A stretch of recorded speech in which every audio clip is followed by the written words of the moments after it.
Hey, welcome to Socialism for All. This is an office hours stream being recorded live on Thursday, October 26th. And with me in the chat are about 3 dozen chatters. The site, as usual, is twitch.tv/socialism S4A. And yeah, we're just going to chat about whatever's on people's minds for a few hours, as we tend to do. We'll talk a little bit about what's new on the channel and what's coming up. Honestly, this week there's not a lot that's new.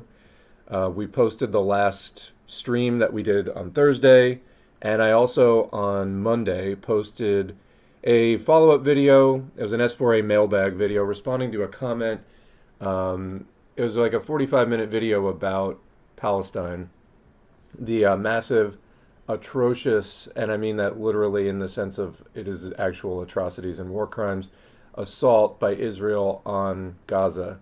And there's so much to say about that. I mean, I've posted a lot in the last few weeks on the community tab at YouTube. Also started up a Substack and a Medium account where I'm doing more of the written posts now. So some of them are getting copied over to the Substack and the Medium. If you want to go follow there, it's medium.com/@socialismforall.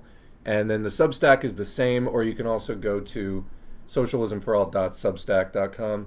Again, these are just setting up. There's like 2-3 posts so far, not really much. But that will grow as, the streams are good. I like interacting with the chat. And sometimes I'll do presentations. We at least, I think, are going to stick to a weekly office hours because that's not too hard to do.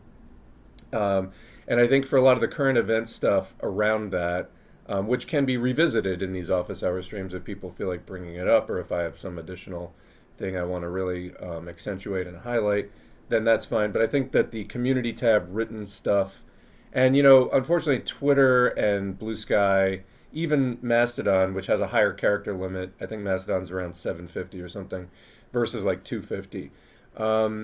It's just, you can't really do a good written piece on a microblog like that. But you can in the YouTube community notes. They can be pretty long. And then also, Substack and Medium are more like regular blogs. So that's a feature we haven't really been doing previously, but we're going to be doing more of the written stuff. That way I don't have to jump on stream, constantly where there's a lot more. I got to worry about, like, is it a good time for me to stream, and can I do it uninterrupted, and responding to real-time questions and all that. Sometimes I just want to write out a thing and get it out. So here we are, 3.5 years into doing Socialism for All, and still finding new ways to expand the channel. So that said, another recent expansion that we did is the Buy Me a Coffee account. You can see there at the top, buymeacoffee.com/socialism for all, and that's in addition to the Patreon account. So let's thank the patrons right now. This is people both supporting on patreon.com/socialism for all or buymeacoffee.com as well. And this is also higher resolution than it's been in the past. I don't know why it took me that long to do that, but it's up there now. Names in blue have been supporting for 3 years. Names in green, 2 years. Names in yellow for over 1 year. And a lot of long-term support. There's a good community around this channel. I recognize the people. I chat with a lot of you either in the comments or on Blue Sky, or we message or something. And I appreciate all the contributions, whether you're somebody that sends in stories and other kind of theoretical ideas to discuss, or whether you're just a financial supporter. It's key either way in giving me more time to spend on this channel. Getting that financial support coming in. I don't have to go seek out, money to pay my bills, or I don't have to spend quite as much time spending, chasing down the money elsewhere. If you just send it in, then I can spend more time doing S4A. So much thanks to the patrons and the, what were we calling the coffeteers? That's what it was. Okay, that makes sense. Coffeteers. We'll see. We'll find a buy me a B-Mackers. That's a terrible name. Anyway, we'll figure out something like Patreon that works for the buymeacoffee.com supporters as well. But tip of the hat, thank you to everyone who is supporting, and that keeps this non-commercial, viewer-supported. We don't run ads. YouTube's doing this big anti-ad blocker blitz, which is just making them a lot of enemies and probably is not actually improving their, the actual situation. Because people who were invested enough to set up an ad blocker are not going to be clicking on any ads, as somebody pointed out. I think that's an excellent point. But anyway, we don't run ads on this channel anyway. There's a couple of things, like we have some videos with Malcolm X audio, and some other channels have claimed copyright on that, and that lets them run ads on our stuff because they claim the copyright to it.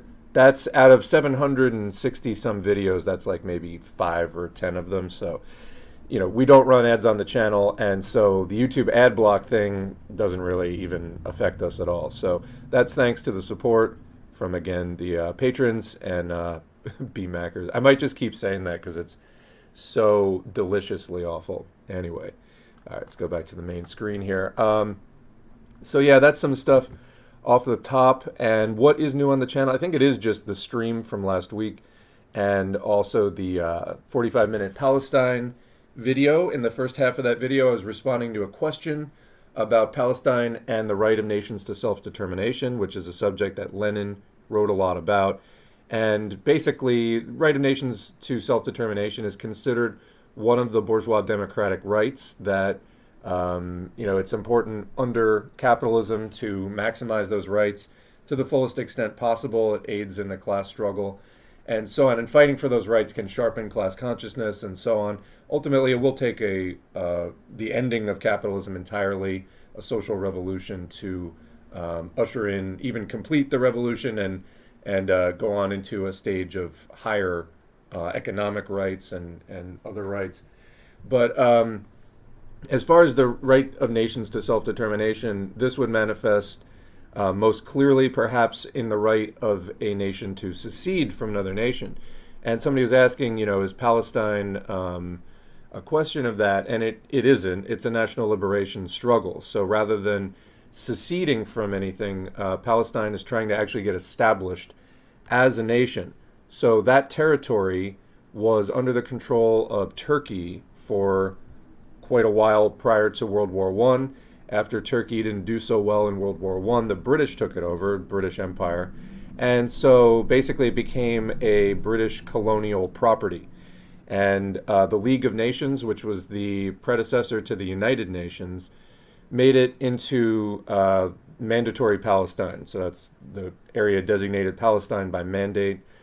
And so this was administrated as basically British colonial property, but not its own country, with the right to self-govern and so on. So this is, typical of a lot of anti-colonial national liberation struggles that happened throughout the 20th century, and some still ongoing today, such as Palestine. And of course, the reason Palestine is probably still going on is because such a vicious enemy was set up in the form of Israel to, suppress that entire area as an extension of European and American interests. There had been pretty bad persecution of Jews in Europe for hundreds of years, and then the Holocaust in particular, mass murder, systematic mass murder, genocide, conducted by Nazi Germany. After that, there was already, when it was a British colony, they're going back to the 1917 actually, the British had made statements like, oh, wouldn't this be nice to use as a homeland for the Jews? By the way, why couldn't the UK or the US be a homeland for the Jews? Oh, because they didn't want them there, because they're racist. So anyway, they were like, yeah, you can go down to this colonial property we have in the Middle East, and, there's already people living there, but whatever. So they did that, and, even during World War II, these were countries that were refusing Jewish refugees. So that's how much they actually care about the Jewish people. But they gave them this property down there which could serve as an extension in the Middle East of racist white colonialism from Europe and the US. And so ever since then, Israel's had a ton of support, weapons support, diplomatic support, all kinds of support. And Palestine has been under its thumb. Gaza right now, one of the most densely populated areas on the planet, 2.3 million people, 50% of them children under the age of 18, trapped in an open-air concentration camp, in many ways mirroring what happened in the Holocaust, as far as the mass violence being inflicted on a people, typical of colonial efforts and the kind of violence that colonialism inflicts on the population, the indigenous populations, which the colonists are trying to take over. And so right now, while Israel tries to do propaganda and just flat out lie to people about what Hamas is doing, they are keeping over 1 million children in a condition of, quote, total siege, without food, water, electricity, internet, and they've even bombed the humanitarian trucks that Egypt was sending in. I mean, a number of countries sent humanitarian aid. It's just that Egypt is where the border crossing is. And so Israel was bombing the humanitarian aid. This is war crimes on a massive level. There should be absolutely no support for this. Of course, the U.S. is supporting it. There are protests against that. I recommend joining into that however you can. Those are people who are on the right side of this. Israel needs to be stopped. And anyway, we got into some more discussion of that in the video. The second half of the video was criticism of a Politsturm article, which actually was suggested by somebody here on the stream. They said, what did you think of this article? And I kind of skimmed through like the first third of it. And I was like, oh, this looks like it's probably a good overview. I've read a lot of Politsturm stuff, and most of it's been good. And so I just kind of posted it up on the channel like, oh, here, Politsturm did a thing. This is worth looking at. And I was getting a lot of feedback like, wow, that's a terrible article. And I was like, oh, fuck, what now? And so then I read it through to the end carefully, and it was really, really bad. They seem to be taking the position that like national liberation, this is not stated outright in the article, but it almost seems to be, like, where is this coming from? They're trying to reduce this to an inter-imperialist struggle. No, and, as I said in that video, we have a hard enough time trying to present the Ukraine war, which is actually an inter-imperialist struggle. After the destruction of the USSR, when the various countries of the USSR became independent countries, well, okay, national liberation is already established. Ukraine was liberated from the Russian Empire when the Russian Revolution happened, a century ago. So Ukraine was already a country, and then it became part of the USSR. It was one of the early SSRs. And then when the USSR broke up in the 90s, it remained independent. Russia, the problem though is, so it's been 30 years since the early 90s. What's been happening? Well, there's been a tug of war over Ukraine. Parts of Ukraine lean culturally and otherwise more towards Europe. Parts of it, particularly like the southern and eastern third of it, lean more towards Russia. So this is actually kind of a classic case of inter-imperialist competition over who gets to exploit this country.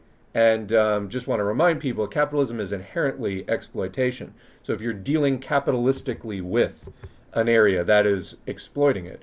So who gets, the right to exploit Ukraine most? Russia or the EU? And so that's kind of like the tug of war that's been going on for 30 years. You can see it reflected in Ukraine's politics. Sometimes they'll have more pro-EU governments and politicians. Sometimes they'll have more pro-Russian.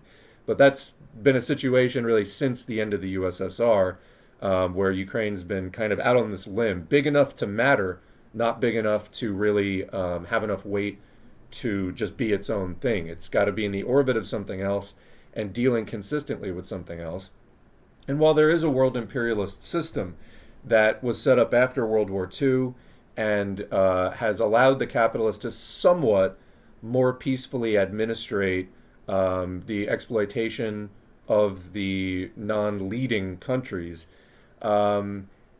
Russia has not really been welcomed to the table fully. It is a capitalist power. It is a monopoly capitalist, which is, in Marxism-Leninism, imperialism is basically, if you're going to reduce it to one phrase or one term, one criterion, imperialism, as Lenin said, is monopoly capitalism. It's when capitalism gets to that high stage of lots of consolidation, the emergence of a military-industrial complex, giant trusts, multinational corporations, we would call it today.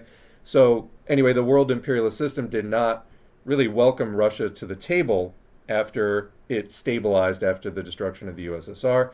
And so you have this competing capitalist bloc. It's not entirely separate, but it's competing in BRICS: Brazil, Russia, India, China, South Africa. and the countries that they are signing up to their side. So we've got a big rift in the world imperialist system of two competing capitalist blocks. And again, it's not that there's no overlap between them in terms of alliances, but as far as primary alliances, there is kind of these two blocks forming. And so you have Russia on the one side and the US and the NATO countries on the other side kind of fighting over Ukraine. So this is classic. It's not just in Ukraine, and they wouldn't be having a war if it was just about Ukraine. But we see fronts maybe opening up in Western Africa where some of they're not revolutions as people have tried to say, but there are coups where one part of the ruling class, say the military, is coupping another part of the ruling class. So it's not a revolution, there's not a change in the ruling class. But they're getting out the pro-French, pro-US elements of the ruling class in favor of pro-Russia, maybe pro-BRICS elements of the ruling class. That's not to say that that's not entirely rational. The US and the IMF and World Bank and its associated economic institutions and diplomatic institutions have been very unfair. I mean, like grievously so. The US in particular, after World War II, set itself up to just be the primary beneficiary after World War II of the emerging global system. And they don't know how to deal fairly. They don't know how to compete. It's not a situation that they've had to be in. I mean, no capitalist wants to compete. They just want to take and take and take as much as they possibly can. The U.S. is not unique in that way. But now you have an emerging rival capitalist bloc, particularly centered around China. China is the biggest economy in BRICS, and that's arguably what the BRICS countries have most in common, is that China is their primary trade partner. So China just has to be slightly less awful capitalistically than the U.S. All capitalism is exploitation.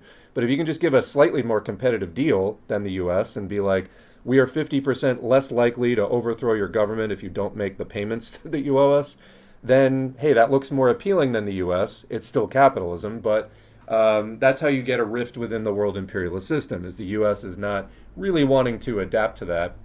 The U.S. has built up an enormous amount of enmity over the past decades for the way that it does very blatantly throw its weight around, kind of acting seemingly like it's never going to get a comeuppance.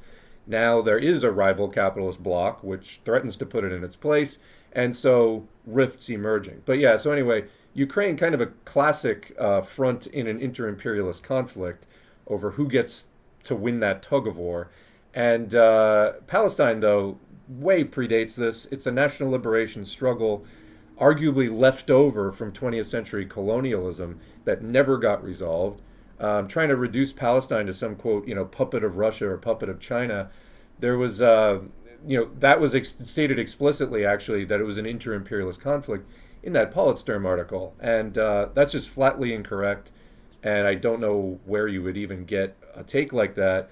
But as I was kind of, this is a long-winded explanation, but coming back around to, it seemed to be implying that national liberation struggles in the current age aren't possible because, they'll end up breathing the same air at some point as an imperialist power. Yes, Palestine gets some material aid from other countries, economies which at least are larger than it is, whether they're major imperialist powers or not, is, not... that's not always the case, as far as the ones that seem to support them the most seriously. Like, even the U.S. gives some aid to Palestine, but obviously it gives far more to Israel. And it's, sending military resources into the area now, basically to try to warn off the surrounding countries about, hey, don't turn this into a regional war against Israel because the U.S. is already parked out in the Mediterranean, and they will fuck you up. So that's pretty much the dimensions already. Now, somebody might say, well, what about China? They're calling for a two-state solution. Yeah, that's an imperialist peace. The U.S. also calls for a two-state solution. You can hear Joe Biden talking about a two-state solution.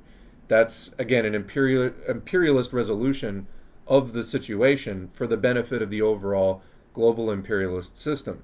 And so China also is the number one source of imports, so helping to sustain Israel.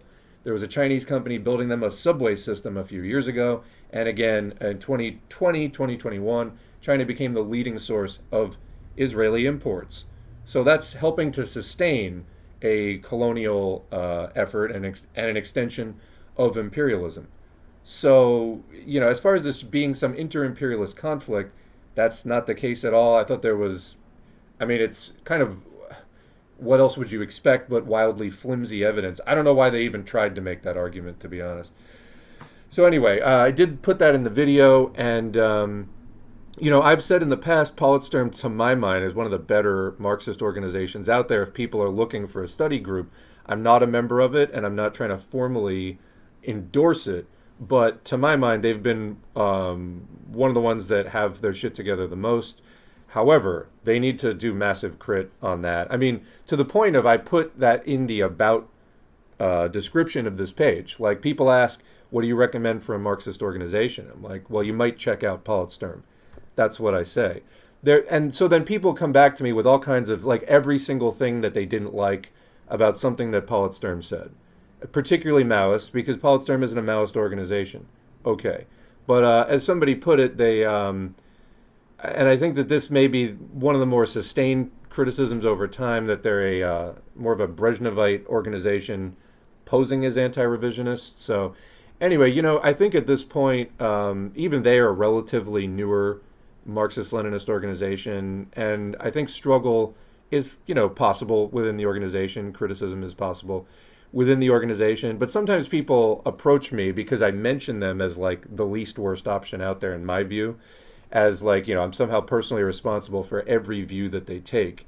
That isn't the case. However, as soon as you associate your name with anything at all, then when they do have, in my opinion, like a massive fuck up, like that Palestine article, then, it's like I have to say something, otherwise people think that I'm endorsing that. But just to be clear, this channel is its own independent thing. I think that they're the least worst. Although that article, there was somebody in the comments calling for a complete denunciation of Politsturm as an organization. And the comparison that they made was in comparison to Paul Cockshott, who's a Scottish guy who, is arguable, like, does some Marxist-Leninist stuff, but then had this whole series of anti-LGBTQ bigoted shit. And I completely wrote off Paul Cockshott because, okay, computers plus socialism, we can get that elsewhere at this point. Thank you for your contribution. Now moving on, you're a reactionary. Well, the difference, one of the main differences, at least between Paul Cockshott and Politsturm, Paul Cockshott is not an organization. He's a lone rando, and, it's not representing hundreds or maybe thousands of members, trying to build a maybe pre-party formation. It's just a guy who has written some books and runs a YouTube channel. It's one thing to denounce and sort of write off somebody like that until they do the self-crit and be like, hey, I've been writing horribly bigoted anti-LGBTQ shit. I should stop doing that. And you all, anyway, you get the idea. Politsturm as an organization, I'm sure most of the members don't even agree with that article because it's, I think, obviously anti-Marxist-Leninist. Lenin wrote a lot about the national and colonial struggles. Stalin continued with that. This was like a well-developed theoretical topic under even early 20th century Marxism-Leninism. So it's not like there's not a lot to draw from in that regard. And I just, this was like they shot at the target and didn't even hit the target, not even the edge. I don't know where that came from. But yeah, Politsturm, unlike Paul Cockshott, is an organization with many members, and no, you shouldn't write it off based on one thing. People need to, I think, get out of that mindset where an organization makes one error and then you cancel them. It's not really how the struggle works. That's never how it's worked. There are always mistakes in parties. The question is, will they self-criticize and rectify? That's the question. So, if you just start canceling organizations full of thousands of people based on one mistake, you're going to end up with nothing. It takes a lot to build an organization. And I've been involved in organizations where people tried to do that, like, very liberal canceling game over one thing. And guess what? You're talking about an organization that people have devoted hundreds, thousands of hours to and resources, and, that's a real thing. You can't just treat it like blocking somebody on Twitter. It's not the same thing. Now, that said, if over years, the thing doesn't get corrected, that's, something to look at. But I think while that was, in my opinion, a serious error on a well-established question, yeah, no, don't cancel Politsturm over it. But, keep your eye. Do they criticize? There can be calls for criticism, and there can be, I know there's a few Politsturm members here in the chat, and I don't know, see if they have anything to say about it or whatever. But let's get on. That's what's new on the channel. I think I've said enough about that for now. I'm sure we'll revisit this topic as we get into the chat. Beyond that, what's coming up on the channel? So I posted a while ago, if you scroll down on the community tab, there is a thing where there's like a smiley face wearing a mask with a heart. That was when I was thanking the patrons when we had the big Patreon kerfuffle a few weeks ago. By the way, I still haven't gotten the October money. If I would like to hear from you if Patreon billed you as a patron, because they never deposited that money to me. I'm hoping this all gets resolved when the November 1st billing cycle comes around, but that was over $900 that Patreon just didn't send to me, and there's a whole story about that. There's videos posted. We've already covered it, but hopefully that gets corrected, and maybe they're just sitting on that money and waiting for a payday. The next scheduled one to roll around to dump it all in. I don't know, but to me that was a significant amount of money. It was like over $900. And people did step up. They donated extra on Buy Me a Coffee and Patreon for the month. And I appreciate that. Basically, we made up the shortfall because people did step up, just about exactly, actually.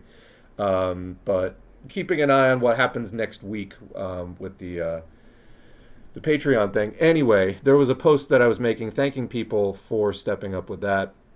And I posted some upcoming readings. And so we've done 2 of those readings now off of that list. The Is China an Imperialist Country?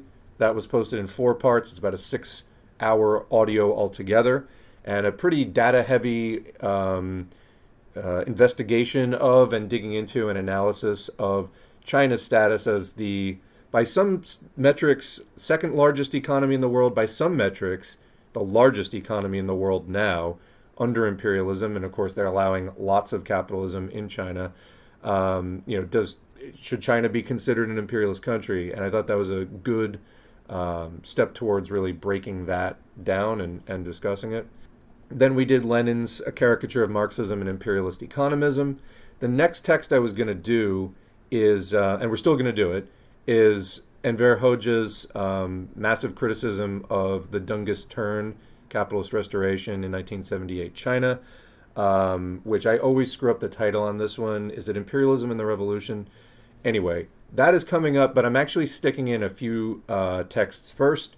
So, A Caricature of Marxism and Imperialist Economism by Lenin suggested one other text, which is Socialism and War, written by Lenin and Zinoviev. And there were 2 other real short texts associated with that. So those will be most likely posted next. There's also, Flashy pointed out, Hoxha has a whole collection on Palestine. I want to read that. And the thing is, it was written in the 70s and 80s. Or, yeah, was it the 70s and 80s? Early 80s, I think. It was from like 1969 to like 1982, maybe, that collection. And he talks a lot about Soviet revisionism. And I think that to understand even where he's coming from in that, there's a couple of other things that you should know about Hoxha's view of, this is the leader of Albania, if you don't know, his view, and which kind of dovetailed with the Maoist view of the USSR as a social imperialist or socialist in name, imperialist in practice. Power, that's debatable. Some people don't think that it was. This is more the, quote, Brezhnevite thing, that they had, sort of corrected the Khrushchev's errors after Stalin and sort of resumed socialist construction. Other people feel that it continued on as a revisionist, social imperialist power. We'll get into that discussion more, but it was Hoxha's view that the USSR was revisionist, social imperialist, and kind of a threat, a different kind of threat than the US to national liberation struggles and to social revolutions, but a threat nonetheless. And so there are 2 pieces I want to read just in preparation for the Palestine piece. Otherwise, you're not going to understand what he's saying about the Soviet revisionists and his view. And so this is the modern revisionists, and also, I forget the other title. Hoxha has these great long titles. Like there was a piece he wrote a while ago that is on the channel criticizing Che Guevara as being maybe adventurist for the way that he was going around kind of training groups in like guerrilla warfare. Anyway, the title of that one is like "The Fist of the Marxist-Leninists Must Also Smash Left Adventurism" or something like that. Just great titles, great titles. And so anyway, there will be 2 maybe hour-long Hoja texts, and then the Palestine collection. Then we'll resume with the thing. So that's kind of what's coming up on the channel. We're going to stick to that list and get to Capital and Anti-Deering Part 2, Imperialism, the highest stage of capitalism. But sometimes you read a text and it directly suggests follow-up texts, or and then sometimes to a follow-up text there's like maybe a something you need to read as a preparatory work, and we have actually one of each in this case. So anyway, Socialism and War, and then also the 3 Hoja things. Then we'll get into the continue on the sort of China critical to represent that perspective. People somebody was had a comment about the Lenin thing, a caricature of Marxism and imperialist economism. They said, is this part of your anti-China push? Well, so the anti-China push is not an anti-China push. It is a Marxist-Leninist push. China was not a socialist power at that point that Lenin was writing in 1916, a caricature of Marxism and imperialist economism. He was just writing against revisionism. So, if that type of revisionism comes up later on, 6 decades later in China, then it's applicable. But the push is always for Marxism-Leninism. It's not anti-China. I just want people to understand that, this YouTube channel, helmed by me, is not exactly the first person that's come about saying, hey, maybe not all is fully, above board as far as like China's socialist construction in the last few decades. But unfortunately, a lot of what you do find that presents itself as, quote, Marxist-Leninist at this point is extremely pro-China, and we'd like to present some other pretty well-established alternative historical views on that. And, some people call it ultra-left. I don't think Lenin was ultra-left. So anyway, yeah, just the anti-China push. It's a pro-Marxism-Leninism push, but let's just get it straight. All right, getting into the chat now. I'm going insane, and the only cure is S4A live streams. Well, this helps keep me sorted and straight. That's sorted, not sordid, although I don't know, a little both. Anyway, yeah, it helps to talk about this stuff with people who actually have some understanding of Marxism, critical view of society and historical development. Otherwise, you just wind up confused, lost, mystified, and we're trying to fight against all of that. So, yeah. People eating baked potatoes in celebration of #TaterTube, our alternative to BreadTube. I don't promote that as much, but the hashtag is still there, #TaterTube. Absolutely. More filling than bread, more satisfying than any other food, actually. Plain boiled potatoes. All right. There's another comment actually from the Twitch Whispers. I watch your videos on YouTube, and you help me to realize the problems with capitalism and how it's a historical necessity to transition to socialism. I think you need to start taking this all to TikTok. You'll get more engagement there, and the younger audience are starting to gain a little bit more they're starting to gain more consciousness because of recent events. They just don't know what the answers are. So I think TikTok and that more short-form content may be the last frontier for this channel. I've been developing everything else, getting backups going on SoundCloud and Spotify. For now, that's where else we're posting it. We're also doing the written stuff. Like I said, that's new this month. So we're just getting the Substack going. I think you can actually also post videos directly on Substack. Patreon is now also really kind of promoting. It seems like Patreon wants to be more of a standalone platform.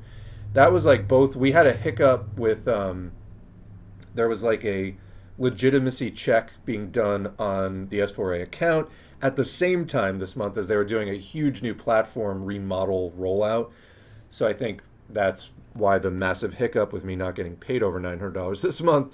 And they also haven't responded to the help tickets yet. I've opened 3 help tickets about that. Extraordinarily unprofessional. There's another Patreon alternative that just opened up.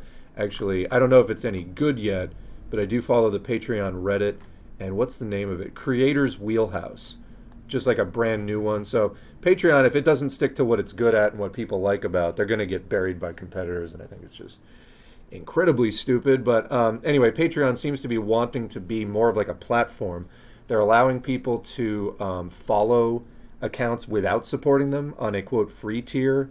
Sorry, no. I run that thing exclusively for the people. It's a tip jar, and I use it to engage with the people who specifically are financially engaging. Now, that said, everything that we make as far as videos and stuff like that, none of it's behind a paywall. It's all on YouTube, SoundCloud, Spotify, wherever else we're posting it. But sometimes I just want to message the people who are like supporting and have been in contact long term, kind of keep track of those people. And what I don't need is a lot of like, hangers on like, anybody else that just clicks the subscribe button. That's weird. Patreon should know people don't really want that. And, they try to present it like, oh, well, it'll by giving people a free trial, it'll make them more likely to sign up. And it's like, well, actually, will it? Or will it de-incentivize people who are already supporting? Again, it's just a tip jar for S4A, but there are creators that have stuff, like artists or whatever, behind a paywall, and they want it to stay behind a paywall. And I just don't know what Patreon's doing, but seems a little shaky. But anyway, I could be posting videos over there. Once this is all set and the Substack and the Medium, brand new or sorted out, maybe I will start thinking about making short form content.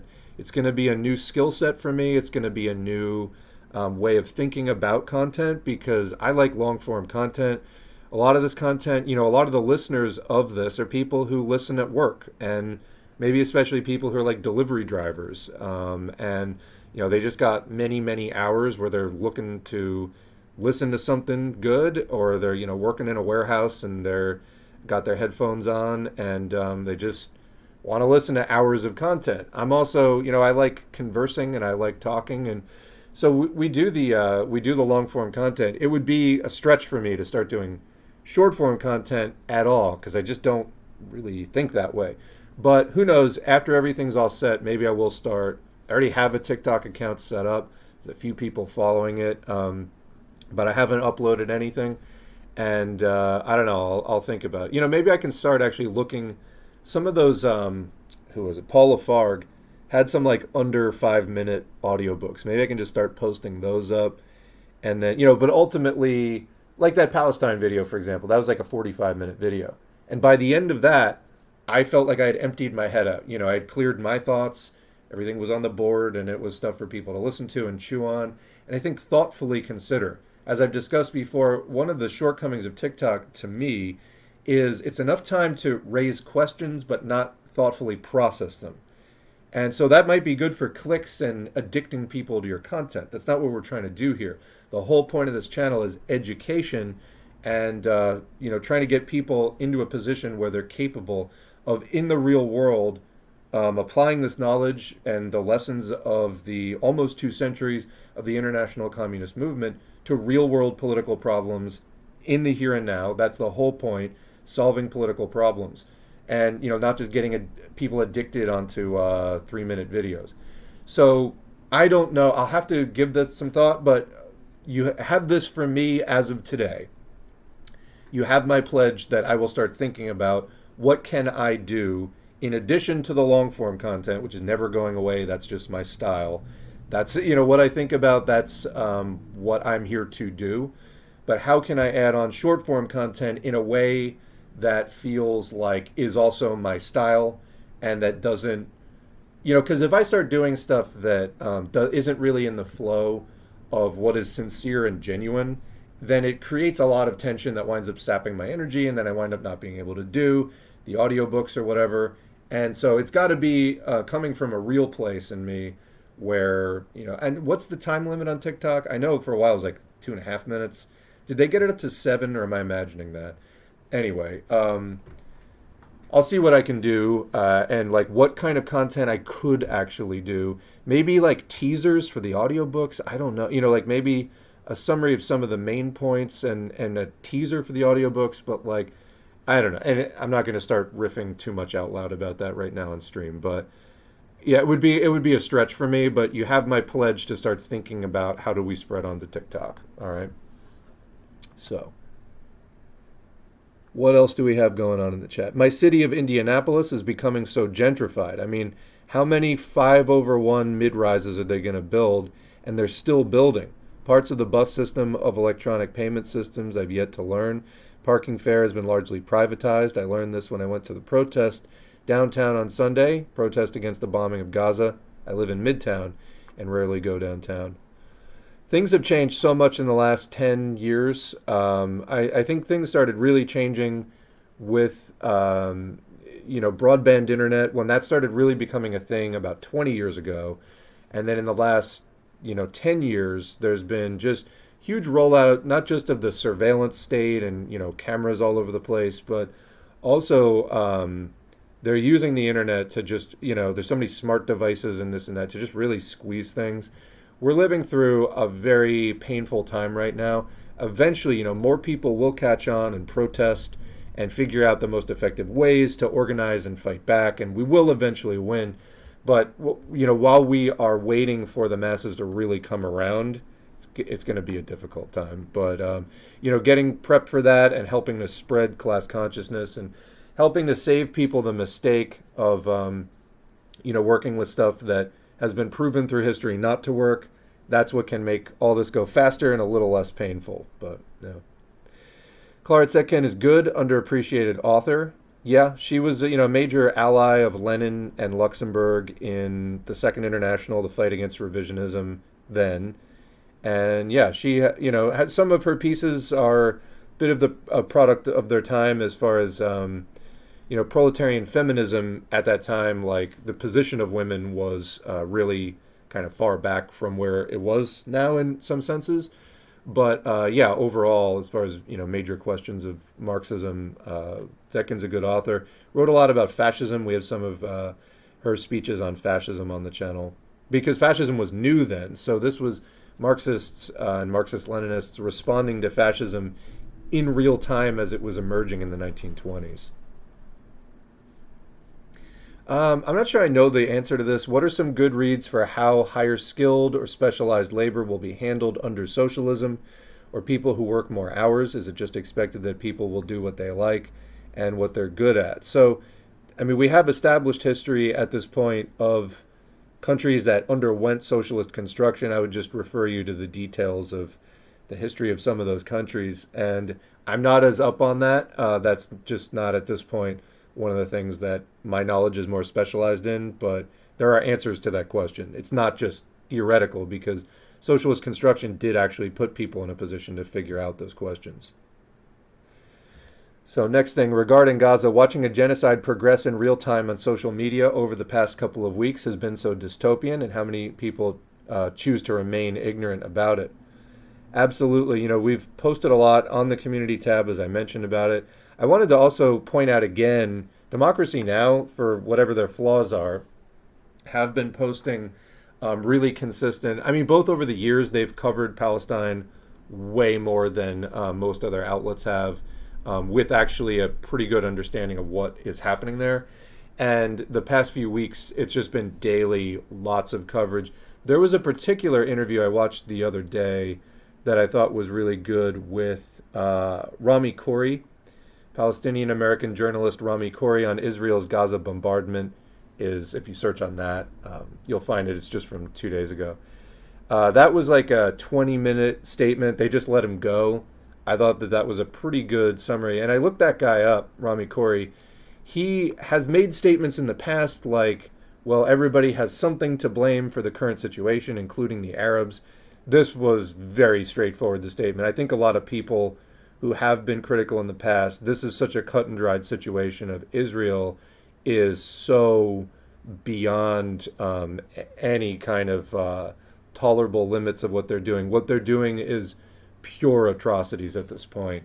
Mass dislocation of over 1 million people in northern Gaza. They were telling people to leave and started bombing northern Gaza, but then people had nowhere to go. Where are they going to go? Southern Gaza, because Israel's not letting them out. And then the connection with Egypt is being bombed. They're not letting humanitarian aid in. So it's like fish in a barrel.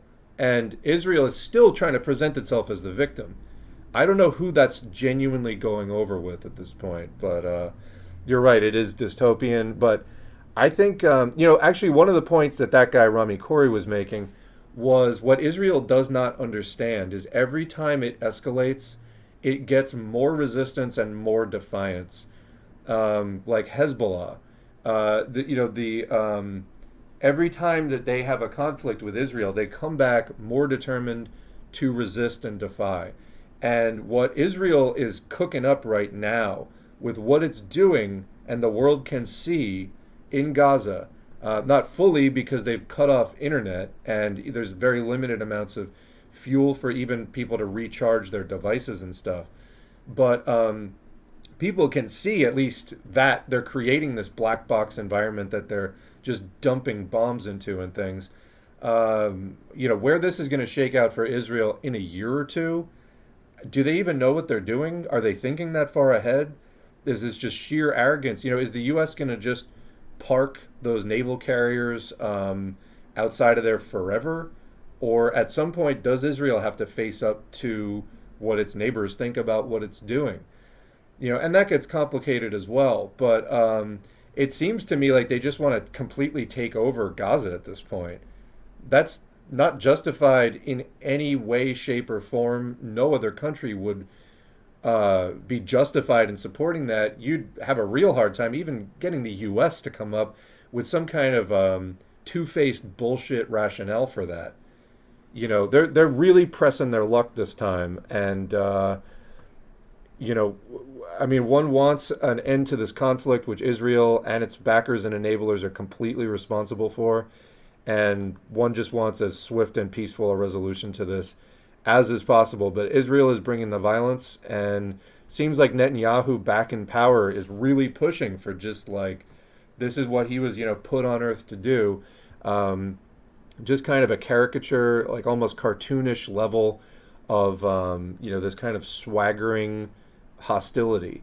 And, reminiscent of like the Bush-Cheney years when the U.S. was launching the war on terror in the first place and trying to sell that. It doesn't work. It makes people hate you, and then you're reliant solely on military force. And then, it does feed into this Zionist narrative of like, oh, all Jews must support Israel because the whole world wants to kill us. And it's like, well, to the extent that, first of all, Zionism is not Judaism. And to the extent that you're associating the name of world Jewry with the behavior of the state of Israel, a racist colonial project, which is not Judaism, you're not helping. But see, it's in their interest to not help. It's in their interest to undermine the position of Jews in other countries around the world, make them feel dependent, scared, and like they need to go migrate to Israel where they'll be, quote, safe. But they're only safe because of the colonial, imperial, racist backing and enabling of, countries like the US and UK and other people that are supporting China diplomatically or materially. Again, we mentioned China, number one source of Israeli imports right now. So it's got to stop. There needs to be, anyway, the aid to Israel needs to be cut off, and because that's what's making all of this happen. Talking about gentrification, welcome to America. The same is happening here in Nashville as happening in, was it Indianapolis we were just talking about? Continuing the comment. Same here is happening in Nashville. They're going to build a Cop City thing here soon too. $350 million. Yeah, there's a Baltimore Cop City thing, and this is the U.S.'s response. And this is what it's going to be like up to the end of the system. Until the system breaks down and people actually revolt against it, it's just going to be, it's already moving into fascism. It's been for decades. Fascism is basically the ideology of imperialism or advanced monopoly capitalism. But it's a process, fascisation. It gets more and more fascist until it's just fully militarized and like indistinguishable from, like a military occupation. And that's how it will get as the system goes deeper and deeper into crisis. It will get more and more fascist.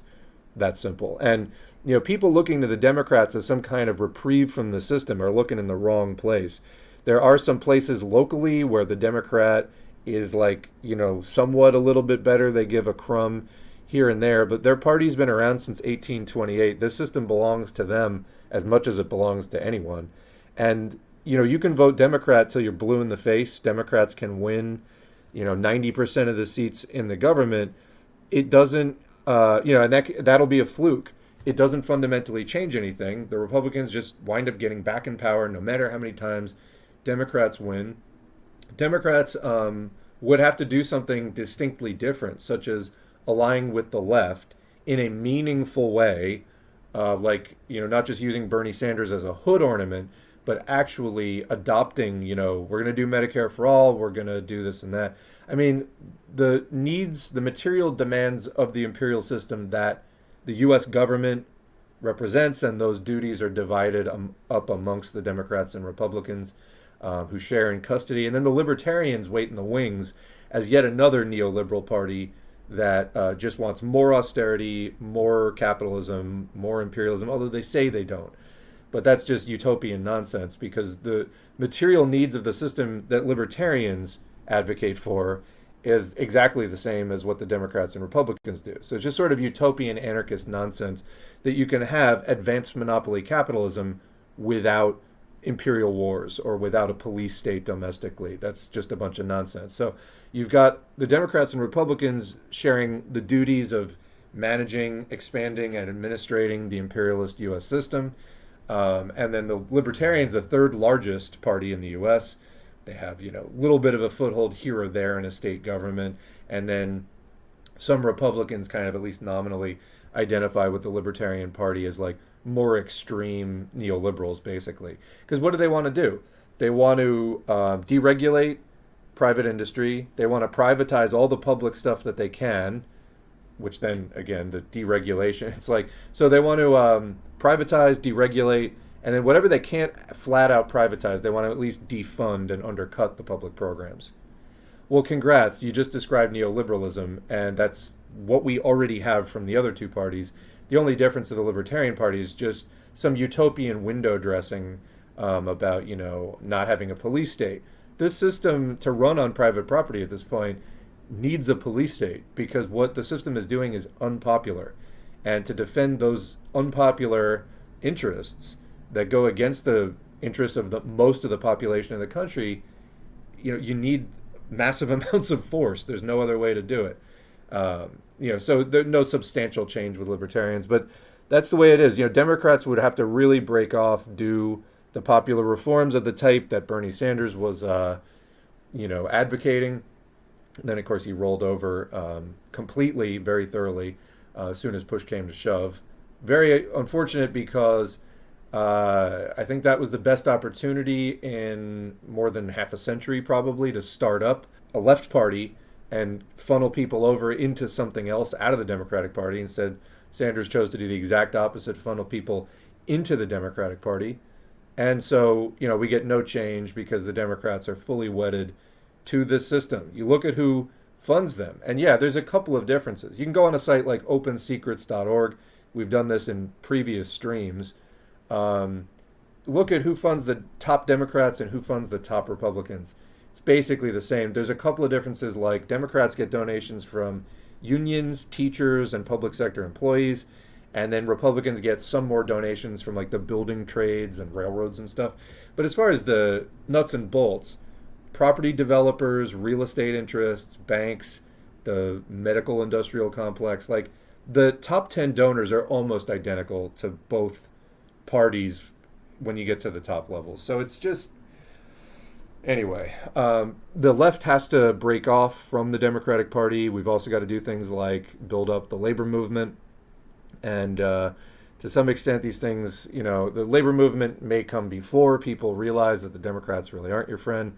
I think they're kind of more co-requisites, but, again, we're here to just keep assisting with that building of class consciousness, discussing the issues, agitating, and then educating about it. So anyway, as people are talking about with, Nashville, the Cop City thing, gentrification.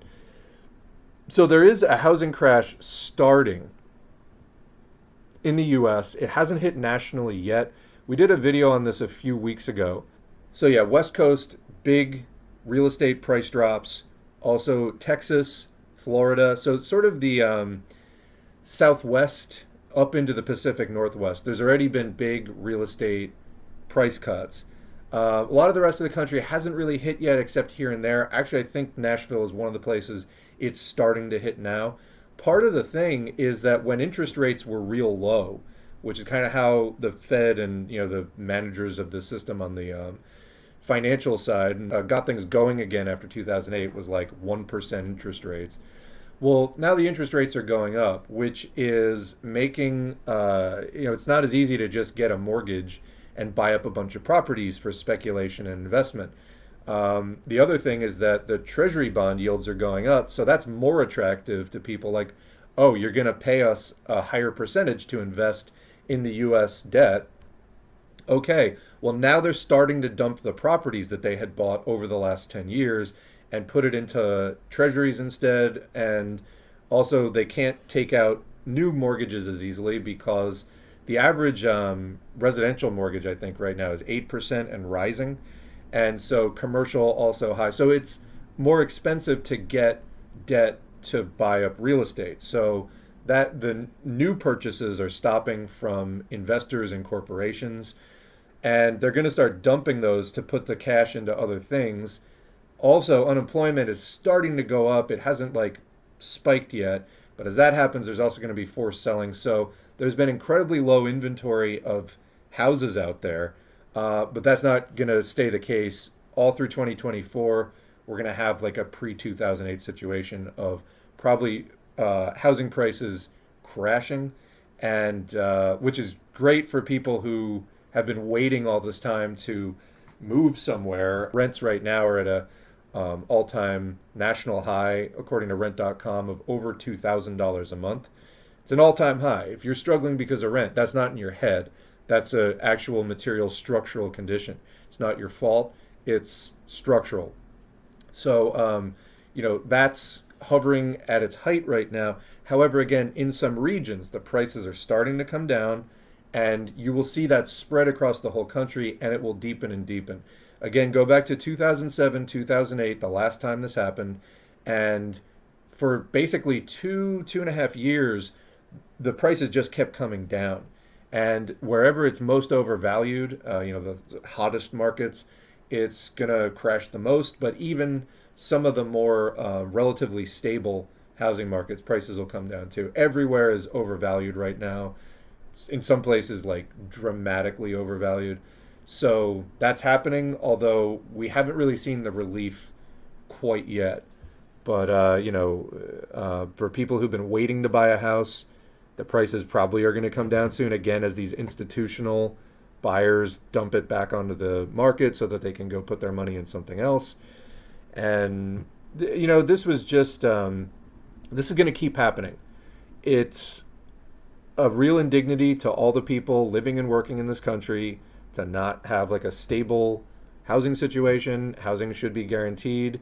And it's anything but. It's treated like a commodity that is huge speculation is allowed. We need to end all of that. You're not going to end that with either the Democrats or the Republicans. Are you kidding me? They're controlled and owned by the people. I think it was real estate interests and developers were like the number 4 donor to both parties. So you're not going to be ending that anytime soon. That said, there are places where people do fight back for, rent control or something like that. You see that in some cities around the country. And, that struggle is possible in the short term. Again, there's going to be the cyclical boom and bust crash in the housing market. So hopefully, people can get into that while it's less appealing to the big sharks in the tank here with us. But, ultimately, we're going to have to get those sharks out of the tank. We're never going to be able to have dignified lives and proper economic rights with them there. So anyway, continuing on this discussion, I live near a beach, and the number of new cookie-cutter condos is absurd in the last 5 years.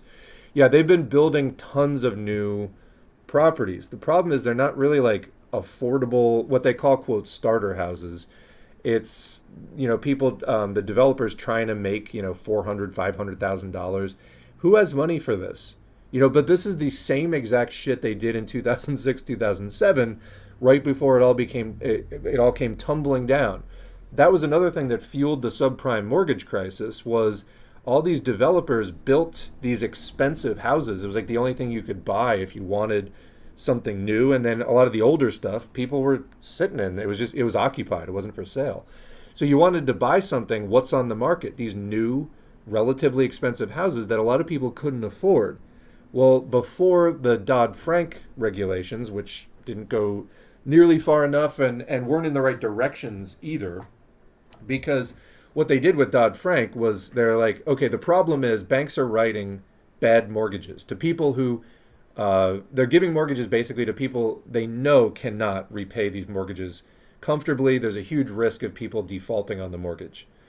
So Dodd-Frank comes in and they're just like, okay, well, we'll tighten the restrictions on banks. Not like, okay, we'll make it easier for people to get housing.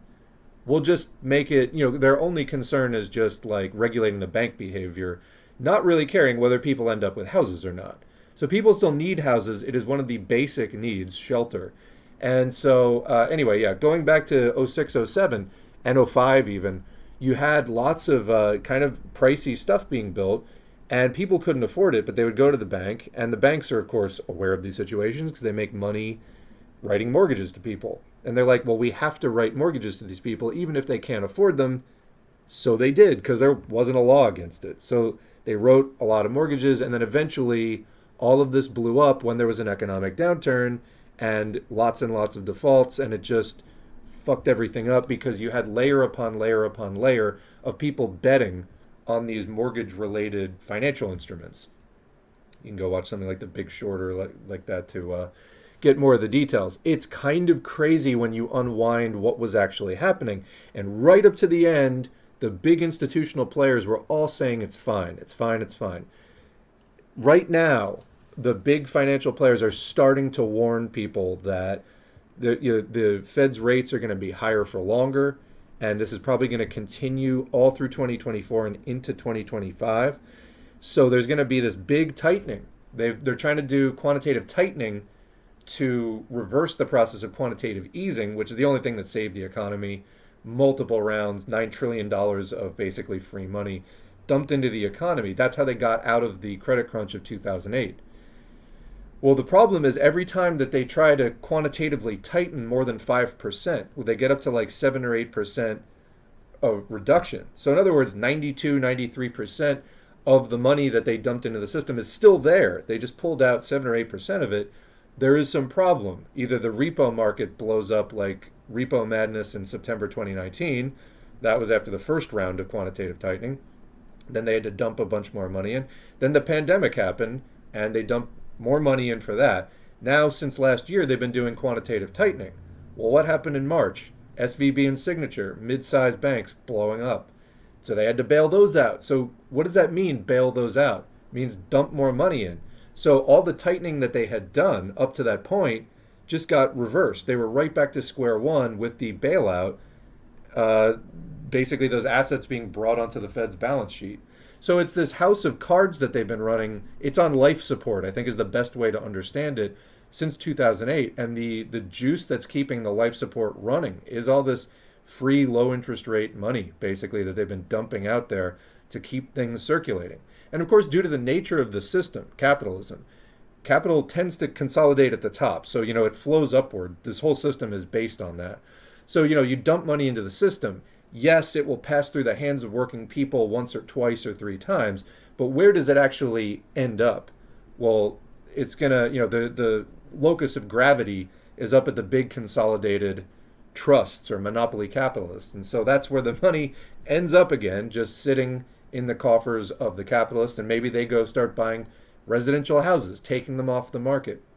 So instead of, buying a house in the American dream, which is, by the way, for people who want to criticize that, that's, like, oh, well, in other countries, people can't even do that. Well, that's what this country is set up for. So if you don't get a house, you may not get housing. Or you can only live in a city where there are apartments, because there's a lot of regions of the country which are rural, and there just literally are not rental properties out there. So if you want to live in a lot of states in the United States, you have to buy, or there's just nowhere to live, either buy or pitch a tent, because there aren't apartment buildings in many counties of this country, or there's like a handful of them. So, that's the system is like, it's kind of like in the US, you want to get around, you must have a car. That's just structurally how the system's set up, and that's not something that the labor aristocracy decided. That's, the people who are actually at the levers of power decide, and then the rest of us just have to kind of try to cope and like eke out whatever life we can get out of that. So anyway, we're in another 2007 type moment because every time they try to take that money out, it causes something to break. And now they're saying they're going to do higher for longer and like do some sustained tightening. This is where something breaks. It hasn't broken quite yet in this round. I mean, nothing's broken since 6 months ago with SVB, but nothing breaks until it breaks, and then just you wake up one day and it's like, oops, a bank went under. And a lot of times they will, right up to the last minutes, try to keep investor confidence high. Lie to you basically, just put out misleading statements that are overly positive. Well, that's just not the way. Anyone who knows the system and is familiar with it knows it crashes. And, it's on life support now. The next crash is going to be huge. By the way, it's during these times of crisis and instability that fascism takes quantum leaps forward. It was after 2008 that the Tea Party got launched as an astroturfed new phase of the far right of the Republican Party. And what do you think is going to happen the next time there's going to be a crash, which I think is in the next 1 to 2, maybe 3 years, but probably 1 to 2? Well, you're going to get another quantum leap forward of fascism as people freak out about what's going on, and they don't have the class consciousness or historical understanding. We're working on correcting that, but we only have so much reach to actually put the blame where it should be. And so they get sucked into a Trump or a MAGA or some other fascist shit. And then, you get people trying to revert back to a Biden or an Obama as the default. Like, oh, good old American democracy, bring back Bill Clinton, everything will be fine. That's not progress. That's not fixing the problem. That's just a reprieve from the absolute, dog foaming at the mouth, snapping its jaws like an inch from your face of Republican governance. You go back to Democrats and it's nothing, it's fixed. It's just the dog is a foot away now rather than an inch away. So we need a more fundamental fix to actually correct these problems. And again, libertarians, you'll hear libertarians talking about some of the stuff that I'm talking about with the house of cards that the economy is. They don't have any real solutions, though, because they don't understand historical development.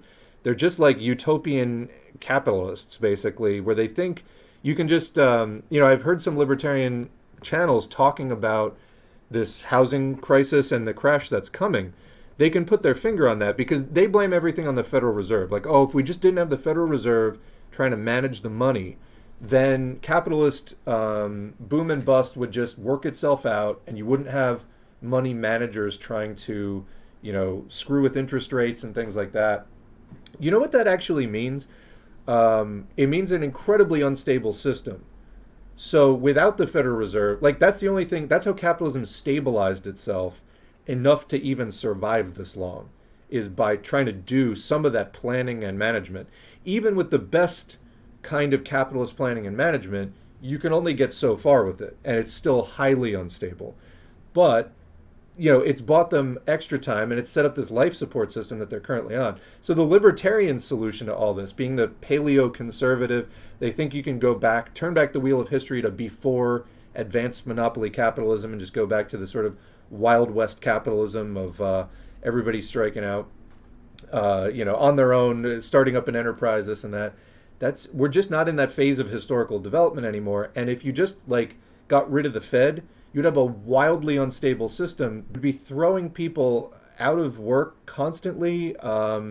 It would be even if you think the current situation is nightmarish, and it is, what it would be like without even the relative stability of the imperialists trying to manage it the way that they are, that would be another level, So the libertarians think you can fix the system by undercutting the things that are keeping it even as stable as it is, which is another reason we call them LOLbertarians, because you want to laugh out loud at their ignorance.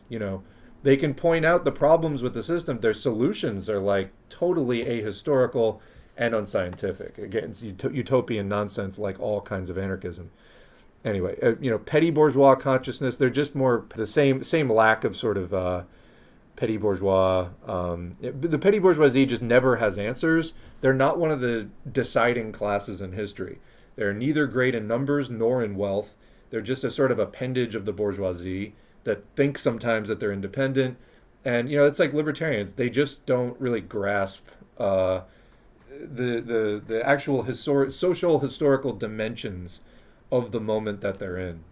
It'd be nice if more of them got this. Unfortunately, a lot of these people are just missing something in their psychology, maybe empathy, whatever.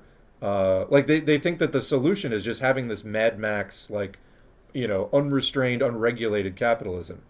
That actually would be worse than the current situation, not better. It would be different, I'll give you that, but it would not be better. Anyway, including for them. Like, they think they're going to end up rich somehow and I'm this master investment strategist. I'm going to end up on top, big libertarian me and my Bitcoin. No, the odds are that, 99% of you would just get wiped out, as is the case with capitalism over time. Anyway. I'd like a class analysis, another comment says, of the current smart. I don't know what you mean. Of the current smart. Advanced capitalism complicating life for the working class. Maybe you can restate. Oh, smart city. I don't know that this is substantially any different than what we have now. I don't think it takes too much imagination. It's just okay, more technology. Well, we've been dealing with that I mentioned that that's been increasing for the last 20 years as broadband internet has spread. This is just sort of, maybe somewhat of a quantum leap forward, like a significant step forward in that process all at once, but that it would be substantially that different than things are now, or the general trend that things have been, the direction things have been going in. And maybe I'm missing something about the smart cities, but what little I've seen, I don't know. I think it's not really different and mostly hype. And so as far as smart cities, we discussed AI a lot, which I would assume is going to be a major component or planned to be a major component of the smart cities. What we were discussing with AI was, and the existential threat of AI. I get it that people say the AI technology is not there currently. Yes, we acknowledge that, I think, in the first breath of the live streams that we did talking about AI a lot. I think it is still correct to acknowledge an existential threat from AI maybe 20, 30 years down the line as the technology significantly improves. Yes, no one thinks ChatGPT is directly going to become Terminator. It's not, though, as I said many times during those streams, it's not the current dumbed down consumer grade stuff that you have to worry about now. It's that GPT-4 was a leap ahead from GPT-3, gaining abilities that GPT just wasn't on the radar for GPT-3. By the time you get to GPT-6 or 7, what abilities is it going to have? And that's where it starts getting concerning, at least from a theoretical, more sci-fi point. And, covering that stuff for me at that time earlier this year, it was a bit of a nice reprieve. I was sort of reaching the end of my rope with, we've been doing what we've been doing here at the channel for about 3 years. It was nice to talk about something else for a while. But, AI, I'm sure, would be part of that. The other thing you have to understand about AI is the tech companies. So the big seven, what is it? Alphabet, Amazon, NVIDIA, and so on, that particularly are involved with the AI development. A lot of the capitalist class currently relying and banking on AI sort of saving the stock market and things like that. But yeah, they're hoping that AI is going to basically rescue capitalism. Whether the GPT-4 and its applications at this point are sufficient to do that or not remains an open question. I'd say it's leaning in the no direction. That it's not enough of a step forward to really save capitalism. I think that that's the hope. And there's a lot of sort of short-term rallying in the tech sector that we did some analysis or covered some analysis by somebody else that if you take out the big seven tech companies, especially that are involved with AI, the rest of the stock market has actually been declining for some time. So again, there's a lot of investment going on, and people hopeful. I think it's not entirely unfounded that an AI boost could, at least in the short term, help out that capitalist life support. Eventually, it's going to crash again, but that's what they're kind of banking on right now. And, that's something to keep in mind with the smart city push. It's like, how much can we make profits through these companies? And maybe the smart city is partly trying to find outlets for those, avenues for those profits to come in through. Like, we have all this technology, we have to dump it somewhere. And, rather than doing socialist construction, this is the best that the capitalist system can come up with. And other similar, half harebrained schemes will be the kind of thing it comes up with till the end of its lifespan. Again, you can gain class consciousness, study Marxism-Leninism, help shorten its lifespan, but this is what it's going to be like till the end of the system. And reminder, it does not end on its own. No matter how weak it gets, it has to be ended. Is it just me, or is democracy now significantly better now than in like 2019, 2020? Well, Trump's out of office, so they can be a little more critical of the Democrats, I think they think. I mean, of course, they could be critical of them the whole time, but I don't watch them that much for me to really track it. I mean, they've always been pretty good on Israel-Palestine from what I've seen.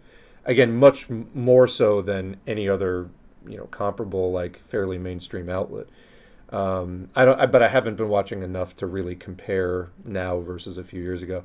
Although if there is an improvement, I think it's probably because they bought into a lot of liberal bullshit about like Trump hysteria. Not that Trump was good or Trump wasn't bad. Trump definitely was bad. But, the extent to which it was reduced to a Trump problem, I think they were buying into that kind of, cable news hysteria a little too much. Because, again, a lot of their audience goes for it because the U.S. left has not really taken that difficult, emotionally painful step of separating out from the Democratic Party. Although I think more and more people have been. So, we liberate everything, including outlets like Democracy Now! From that sort of tailing the Democratic Party. The more we are clear about our stance that we want nothing to do with the Democratic Party, they're also part of our overall enemy. They help maintain the system as much as the Republicans do. And they combat the left, as well. PSL and Answer, Act Now to Stop War and End Racism, Indiana, organized the protest on Sunday against the bombing of Gaza. Yeah, I mean, this is really a no-brainer. Like I said, Answer's on the right side, Democracy Now! Is on the right side. I think it was literally Politsturm was like the only one that had this kind of weird take. Again, Palestine, very long-standing established question that there should not be a lot of efforts to reinvent the wheel there. There's already a correct analysis, and I think there's a lot of rallies, and even Chris Hedges, I think, was from the statement I saw, Chris Hedges engages in a lot of movement for a People's Party kind of bullshit left-right unity populism stuff that we wholeheartedly reject. From what I saw, he was completely, the statements I saw he made on Palestine and Israel were completely correct. And so, if Chris Hedges can get it right, I think anybody can. On the broader left, Biden saying Palestinians are lying about the death toll is infuriating. Biden is foul. That was the next comment. Biden, to me, gives big George W. Bush type vibes. This is a very grim time. Biden's not as flagrantly offensive as Trump, but I mean, substantially, there's been more continuity than change. According to an Israeli newspaper, Israelis want to displace every single Palestinian from Gaza.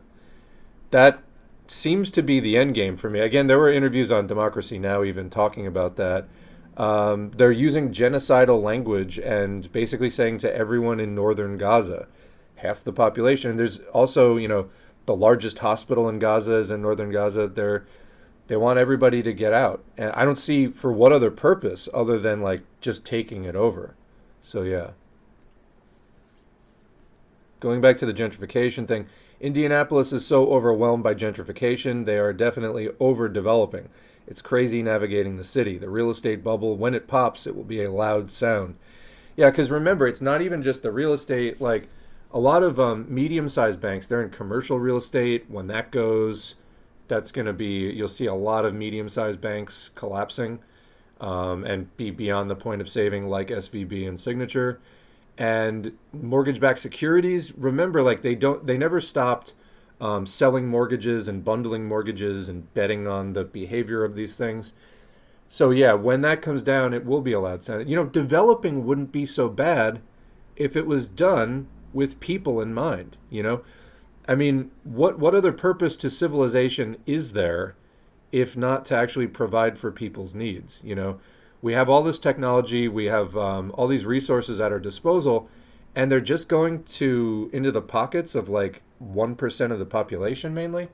So you could make housing that was, just guaranteed to people as a right. In fact, one of the few things I think AOC has actually done that was substantially good, and this was a few years ago, was AOC was involved in a push to repeal the piece of legislation passed in the late 90s in the U.S., which forbid the construction of any additional public housing. So that's part of how we ended up with 2008. It's part of how we ended up with the current housing crisis and the homelessness crisis is in the late 90s. And I forget the name of the amendment or whatever it was. But the U.S. government saw fit at the federal level to prohibit the construction of new public housing. So when you have public housing, just like when you have rent control or whatever, it acts as a check on prices. You see a lot of the financial channels talking about interest rates acting like gravity. When interest rates are low, prices just rise like a helium balloon. There's nothing holding them down. But when interest rates go up, it's like tying a rock onto the end of the string of the balloon. It helps keep them, if not back on the ground, at least somewhere in midair, but they don't just keep rising indefinitely. So that's one way that you can constrain prices, but another one is by having public housing, which, if priced at low prices competitively, helps to bring down prices overall. And again, rent control. If the rents in a place are pretty low, then there's an incentive for people to rent rather than buy. And if you want to sell a house, then you have to sell your house for less because you're competing with the rent control constrained rental prices. So, yeah, I mean, with, very few of these things in place, and that was basically not in place all through the 2010s. You had low interest rates, no rent control, and, no public housing being built. What's to keep prices from just going through, just sky's the limit at that point? And, you've got to take steps to fix that. People have to forcibly fight for their class interests, and for most people that is lower housing prices. So anyway, they at least undid the amendment which prohibited new public housing from being built. To my understanding, though, there still hasn't been a push to actually capitalize on that and take advantage of the opening to actually build that public housing. But I mean, there's all kinds of things that could be done. There could be subsidies for cooperative housing. Like, there could be all kinds of things that would make housing a lot more affordable, even under this system for the short term. And most of them are just not really in place. Again, it's why I encourage people to get involved with your local left, because there may be efforts that you don't know about currently to do one or more of these things. Or there might be people theorizing about it, but they need more people to get involved so that they can run an effective campaign. Get out there, find out what's going on. And there are things that can be done about the housing crisis, which is foundational. I mean, inflation is going up, and housing is a significant chunk of the inflation gauge. So, anyway. So, another comment from the person who gave me the whisper promoting TikTok, and as I said, I will think about it. My theory is that Israel is going to try and annex Gaza and the West Bank. I mean, clearly I think they're going for Gaza first. I did see something, I didn't see details, but there was like more Israeli settlers in the West Bank were like packing weapons and stuff. So I think things are going to get bad in the West Bank soon as well. So So there's somebody saying, isn't it a theory? It's always, oh yeah, it isn't a theory. It's always been their plan. They've been open about it. They said they want to take over all of it again and again. Yeah, just look at the map of Israeli territory versus Palestinian territory over time. Just do a search, Israel, Palestine map, change time. And you can see, like, Israel's been continuously expanding. And they always blame it on the Palestinians and the neighboring Arab countries. Bro, you're the one taking that land. You know what I mean? That's clearly the goal. Well, is this a joke comment? I love so much the American capitalist, and I think that the communist must be a variant of capitalism. No. For the economic system are in perfect state. So, as we were discussing, rents are literally at an all-time high, housing prices at an all-time high, and life is becoming increasingly unaffordable. The system's on life support and it's about to crash again in the same way that 2008 did. I don't know where you're coming from. Go back to playing video games, I guess, because the adults are talking, but people are talking about TikTok accounts they like. I've never heard of Rathbone. I don't really use TikTok, so it would be new to me. But then again, when I started the YouTube channel here, carved out a little place, I didn't really know what was going on in communist YouTube either, so it's definitely not a prerequisite. Just do something valuable and stick to it and listen to the feedback, and you can build the channel that actually meets people's needs. Yeah, so talking about, so here's the comment. I don't see how the Israel-Palestine situation gets solved peacefully if either side asks for the others to be completely removed. Okay, what claim does Israel have to that land in the first place? That's the question you need to answer. I would say none, really. And it's not a matter of completely removed. You don't have to have all the people removed. The question is, what are you doing with the state? What are you doing with the government? All right? Because right now, there are two systems. There's the Israeli state, and there's the state of Palestine. But the state of Palestine is only recognized by 138 countries out of the 193 UN participants. So state of Palestine is not even recognized by everyone, including countries that are calling for a two-state solution. Sometimes the criteria for recognizing the state of Palestine is that Palestine make major concessions to Israel that it doesn't want to make, because Israel is a settler colonial project that has no right to that territory. It was basically just granted to them by the United Nations as an extension of British imperialism. So no, the people in Palestine, whose home that is, that's their land, they don't want a state that was set up by the British and the UN to just be there and for them to just have to suck it up. Do you understand that? That's what we mean by this is an anti-colonial struggle. They have no right to have that colony there.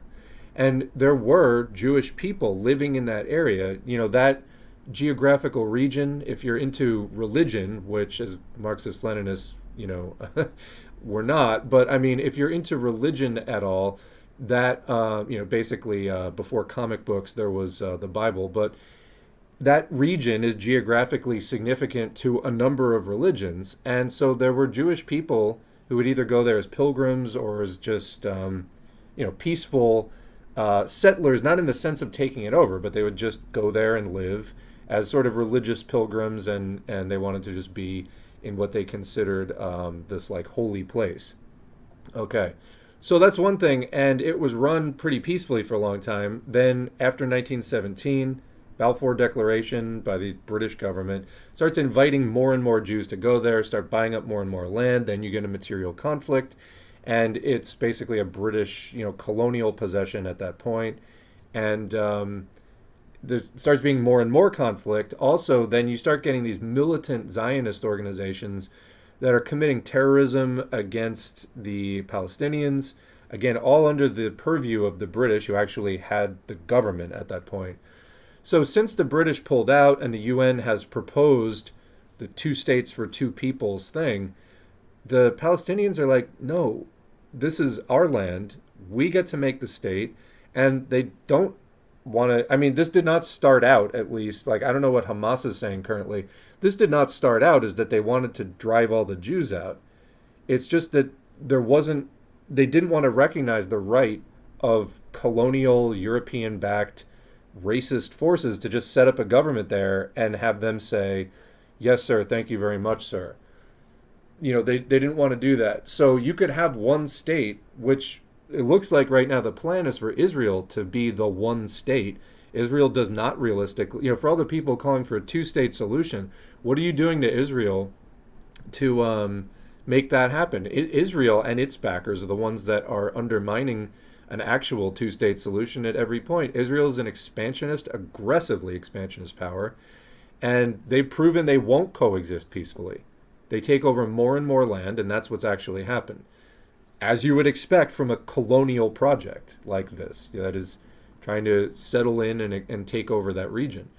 So, and then all the neighboring Arab countries, what do you think their relationship with Israel is going to be like? Israel's going to start shit with them too. So, they don't want to see Israel complete its territorial annexation because they know that they're next. How much aggression has there been from between, the U.S.'s Iraq wars and support from NATO countries like the UK? For those, what do you think the rest of these countries are looking at the situation thinking as far as their sovereignty goes? So, that's just kind of common sense. And it's, you ask people, you insult people's intelligence to look at it, from some special set of circumstances just because it's the Middle East. So what? Do normal rights of national interest not apply suddenly because it's the quote Holy Land? That's ridiculous. So you could have a one-state solution that is equal. You could have something more like that.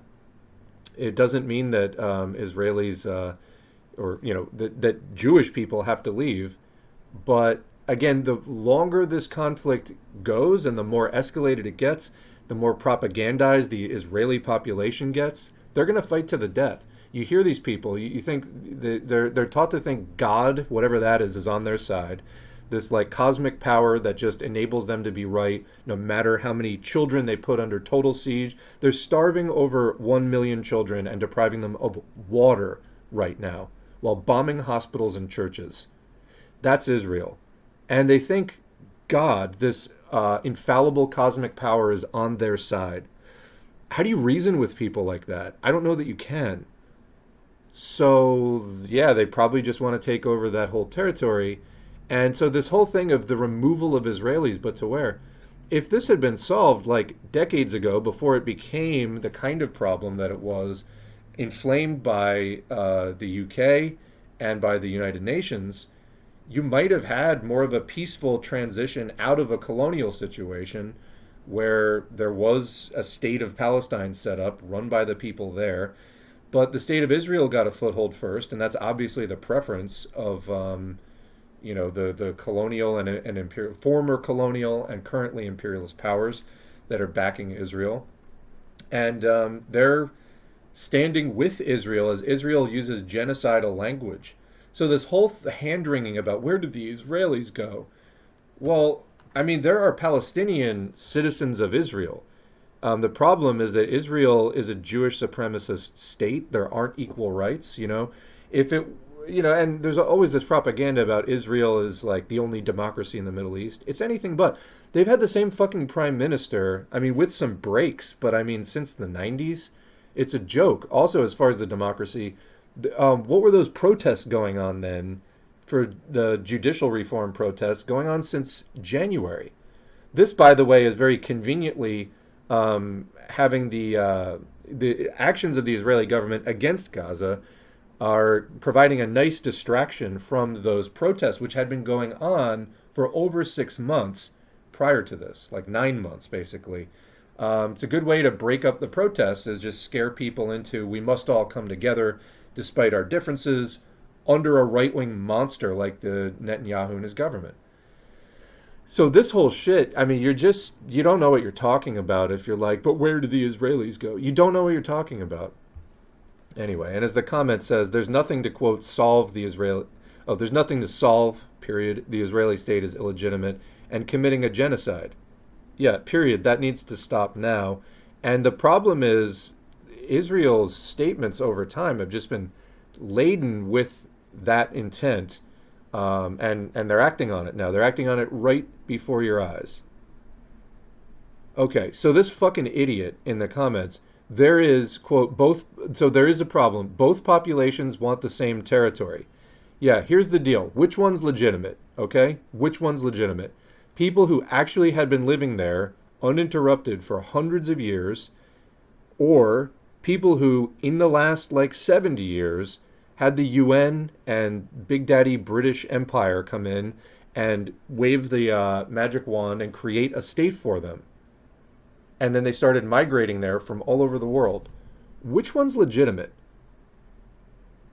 So if you don't recognize the right of Palestinians to actually make decisions for what goes on in their own territory, then congrats, you're on the side of colonists, you're on the side of imperialism. That you're just sitting here overlooking a genocide and talking about, trying to both sides this. Wrong. They do not both have legitimate claims to the territory. That's what you're missing. All right, been listening to your audiobooks on Spotify while working. It's been very educational. Good. One state majority rule in Palestine, multinational, ethnic, hopefully workers' democratic governance. That was another thing we were talking about in the mailbag video was, you need national liberation if you ever want to have a social revolution, because it's part of the bourgeois tasks to set up a bourgeois nation state.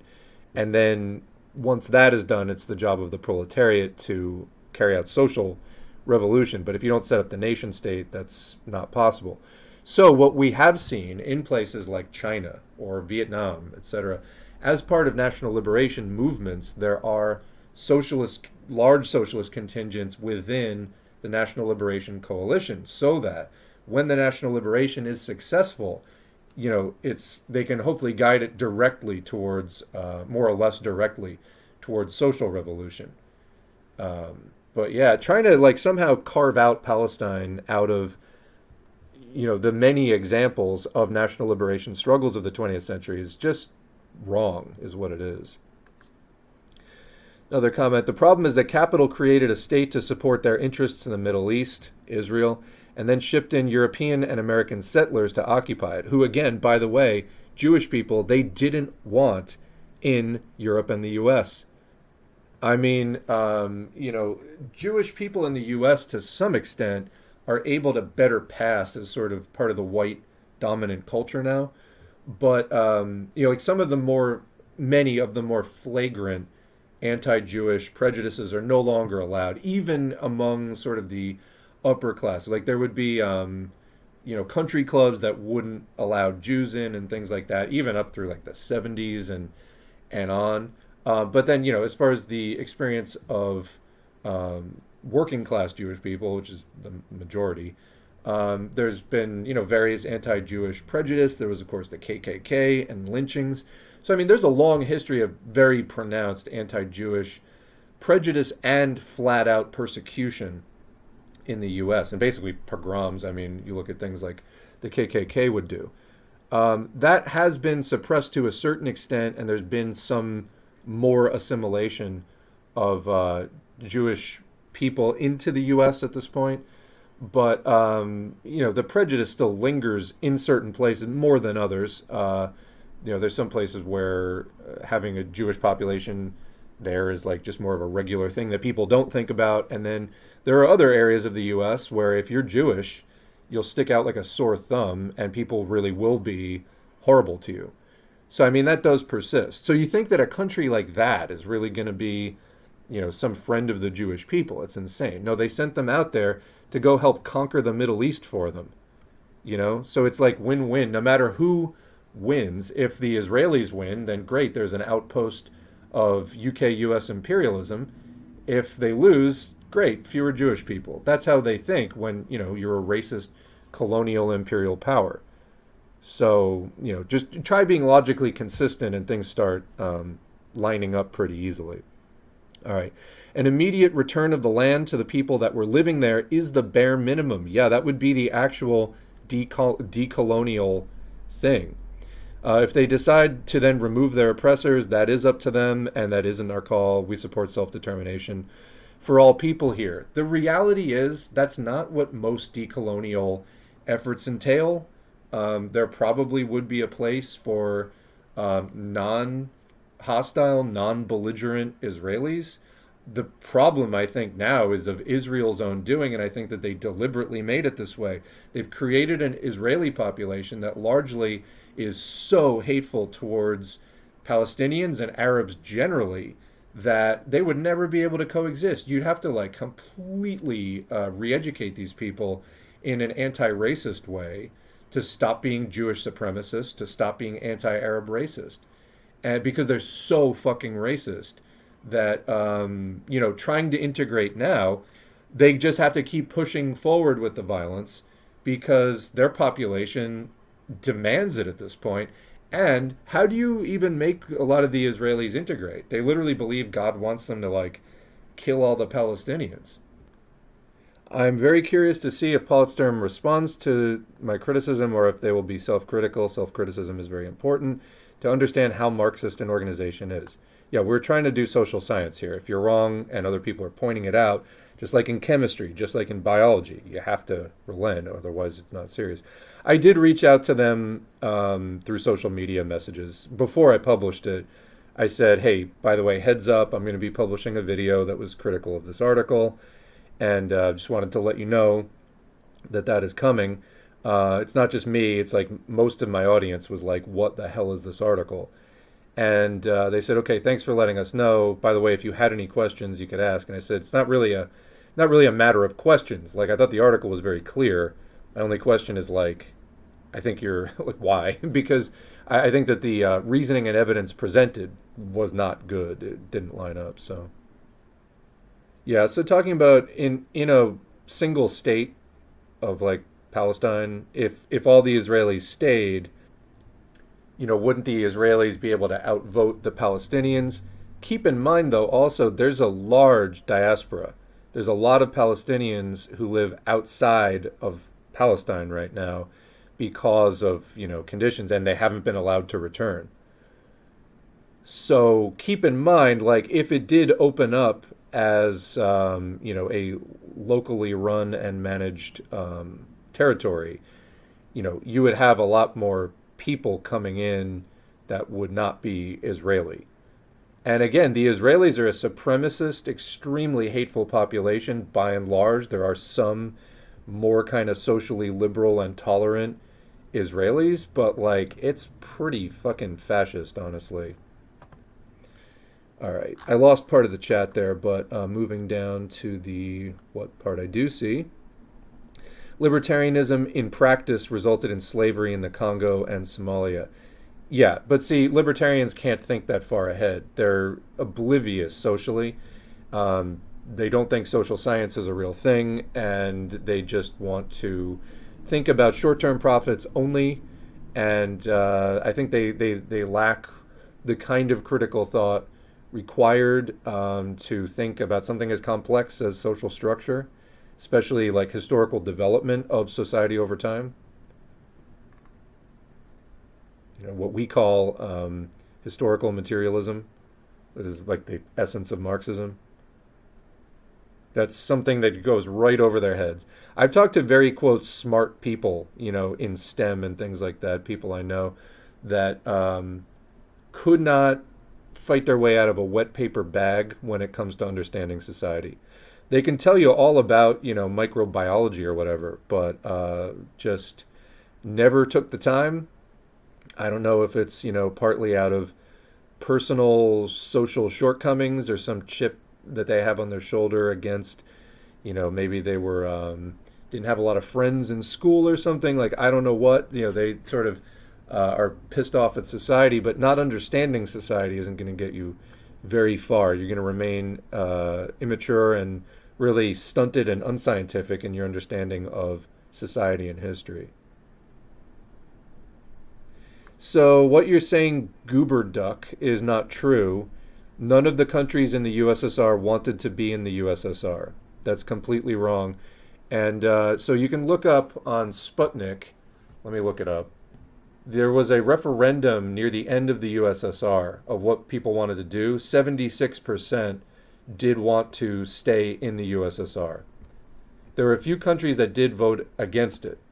This was like the late 80s, early 90s period where they were introducing reforms. So this was, okay, 91. So it was March 17, 1991. And is this the link I'm thinking of? I'll put it in the chat. Yeah. The address is Sputnik, Sputnik globe, GLOBE.com. And then it's slash 20110313 slash 16295, 16295 9645.html. I'll just put a link, it'll be easier. So, but this is the referendum on the preservation of the USSR. And so it says, the referendum on preserving the Soviet Union, the only popular vote in the history of the 70-year history of the USSR, held on March 17, 1991. Most of the countries actually voted overwhelmingly to stay together. Guess what happened? The saboteurs just disregarded it. So that's wrong. Here, I'll reply specifically to the comment that I was talking about. After the fall of the USSR, child prostitution was rampant, but in a discussion with libertarians, they view that as a positive, so you can't bring it up as negative evidence.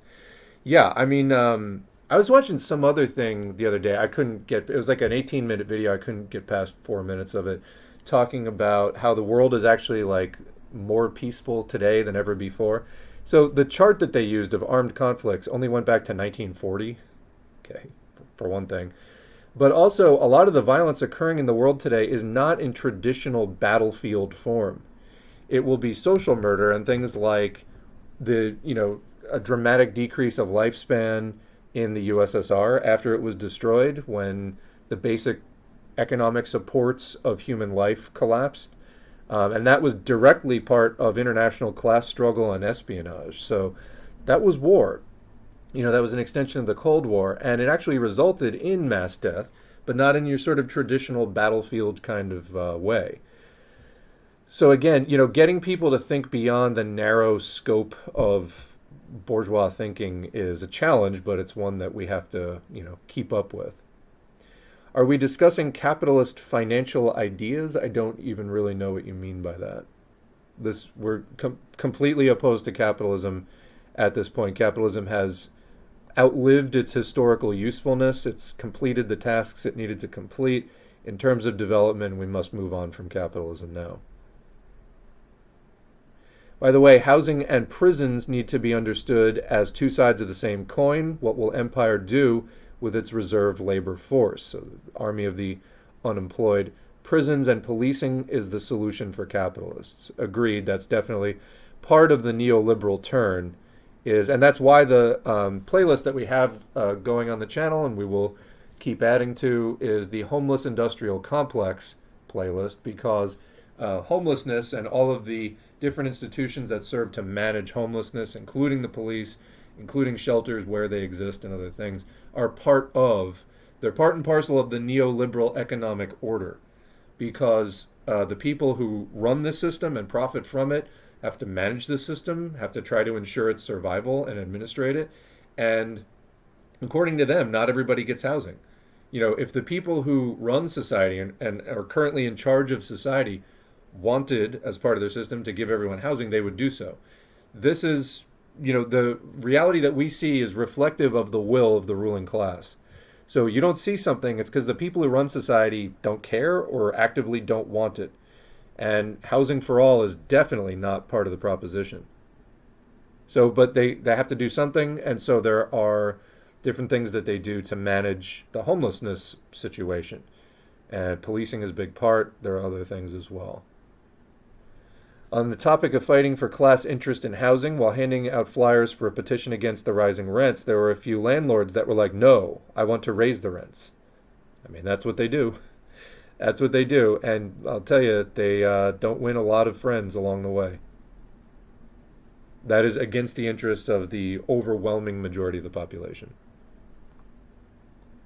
Well, I missed Todd in Minnesota's comments, but they must have been bad, whatever they were. Chat is fun today. Yeah, I'm sorry I missed part of it. I was scrolling down to just see what was going on with the troll, and then I lost part of it. Twitch chat leaves something to be desired. Zionists like to imply the idea that they have a religious claim to Palestine, effectively arguing that Muslims simply sprang into existence at the time of Muhammad, rather than acknowledging the fact that non-Jewish Arabs have inhabited Palestine for just as long, although their ancestors were Jewish and part of pre-Islamic faiths. Yeah. I mean, I don't even think you have to go back that far. You can just go back a few hundred years even. Who was living there before the colonial effort started? Period. And again, as we've said before, for all the kind of, left liberals in the US or the UK or whatever who want to acknowledge Israelis' quote unquote historical right to that land, how do you feel about landback for Native Americans in Canada and the US? Because that was like 200 years ago, and not very long ago, that even like pretty much right up to the eastern seaboard, there was significant indigenous people here, non-European descent people. So what do you want to do about that if you think that Jews from thousands of years ago have a claim to be doing a genocide in Palestine? How do you feel about what's going on in Canada and the U.S.? And beyond just performative like land acknowledgments, what do you actually want to do about it? The attempt to ban the phrase "from the river to the sea" during protests in some European countries is scary. Yeah, I mean, the UK posted a story about they're trying to ban the use of the flag, the Palestinian flag even. Welcome to the first-timers.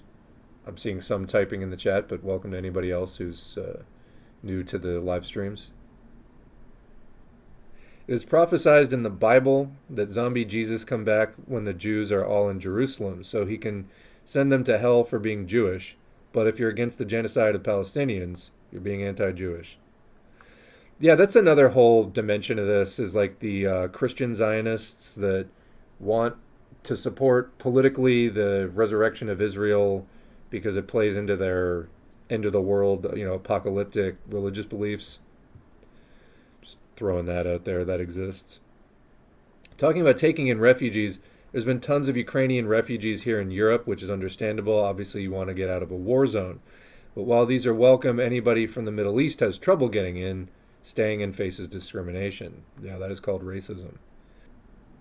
When me and the comrades are out collecting trash in public, people often say, "Oh yeah, the Arabs at my apartment complex always drop their trash." Yeah, littering is a purely Arab problem, I guess. But yeah, that is definitely racism. It's like, and that kind of petty thing, it's just like, that people saying shit like that just have an irrational hatred of this other population. They want to find any single thing that they can nitpick against them. It's kind of a hallmark that it's not a well-substantiated thing. Otherwise, they'd have much better complaints that were actually grounded in reality. Arabs are people just like Europeans. Sorry, racists. I know that's a difficult concept. Speaking of Zionism, I recently read a piece called Zionist Logic by Malcolm X that's worth a read. I will check that out.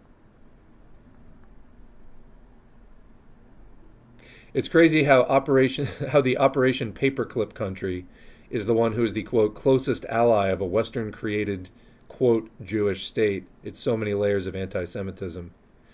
Yeah, so for people who don't know, Operation Paperclip was the U.S.'s code name for the effort to bring in ex-Nazi scientists and things after World War II into the U.S.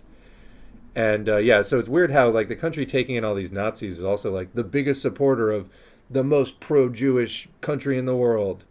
Almost like there's some ulterior motive to having Israel as this, imperialist country that brutalizes all of the, that acts so terribly, thus giving a bad name to anyone associated with it. Even after World War II, West Germany made sure that the Nazis didn't get prosecuted and integrated them into the security apparatus, like how Organization Gehlen turned into the German version of the CIA. Yeah, so Best D Marks, BESD Marks, is another YouTube channel we link to on the channels tab. They have a great video about that, about how denazification in Germany, West Germany, didn't really work. So the Soviets did do serious denazification after the war. The West didn't really care because they knew if there were to be proletarian socialist revolutions in Western Europe, or even some kind of weird, another additional conflict militarily with the Soviets, like if there was an invasion of Western Europe by Eastern Europe, they needed all hands on deck to fight it off. That included former fascists who were anti-communist above all else. So there were things like Operation Gladio, which was a secret network of stay-behind fascist terror cells, basically, that they kept littered throughout Western Europe, Italy, Belgium, all over the place, and that were coordinated through the OSS and then later CIA and NATO intelligence in the event of a communist uprising or a communist invasion of Western Europe. They had to keep those fascists around, and yeah, they just kind of got assimilated. So you could say Nazi Germany lost the battle, but in a way won the war. They're all on the same side. There were multiple dimensions to what was going on in World War II. As far as the Allied powers, the Soviet Union was fighting for its existence, as they had fought other capitalist aggression in the past, and so fascist Germany was just another example of anti-communist violence, because the capitalists wanted their stuff back, their quote stuff back. So the Soviet Union was fighting for its life. Why was the UK and the US? Why were they fighting for? Why were they fighting against the Axis? Not really for their life. They were fighting as imperialists for a bigger share of the loot in this crisis of imperialism, where you had a block of Japan, Italy, Germany, and their allies versus the more established imperialist, that is, advanced capitalist powers. Okay, well, they had a big conflict, but the Soviet Union wasn't entering that fight as an imperialist. It was fighting for its existence and for the expansion of socialism, which, so you had different, as soon as the war ended, the US and UK, which had been on the side of, quote unquote, the USSR, as soon as the rival imperialist bloc of Italy, Japan, and Germany was defeated, they all joined in the Cold War against the Soviet Union, the quote ally of the US, France, and the UK. Anyway, it's the cynicism, but if you understand class struggle and historical development, it does get clearer. The other thing I was thinking about recently is how in the US in particular, there is if you ask the average person, like, why did World War I start? No one can tell you. If you ask them about World War II, they'll say, like, the Nazis were, like, satanic and also something, maybe the Holocaust. Like, they don't really know beyond, like, fascists are evil. That's all they know about World War II. World War I, they know nothing about. These are inter-imperialist conflicts resulting out of crises of the imperialist system, flare-ups between capitalist powers, advanced monopoly capitalist powers, vying over the right to exploit the rest of the world.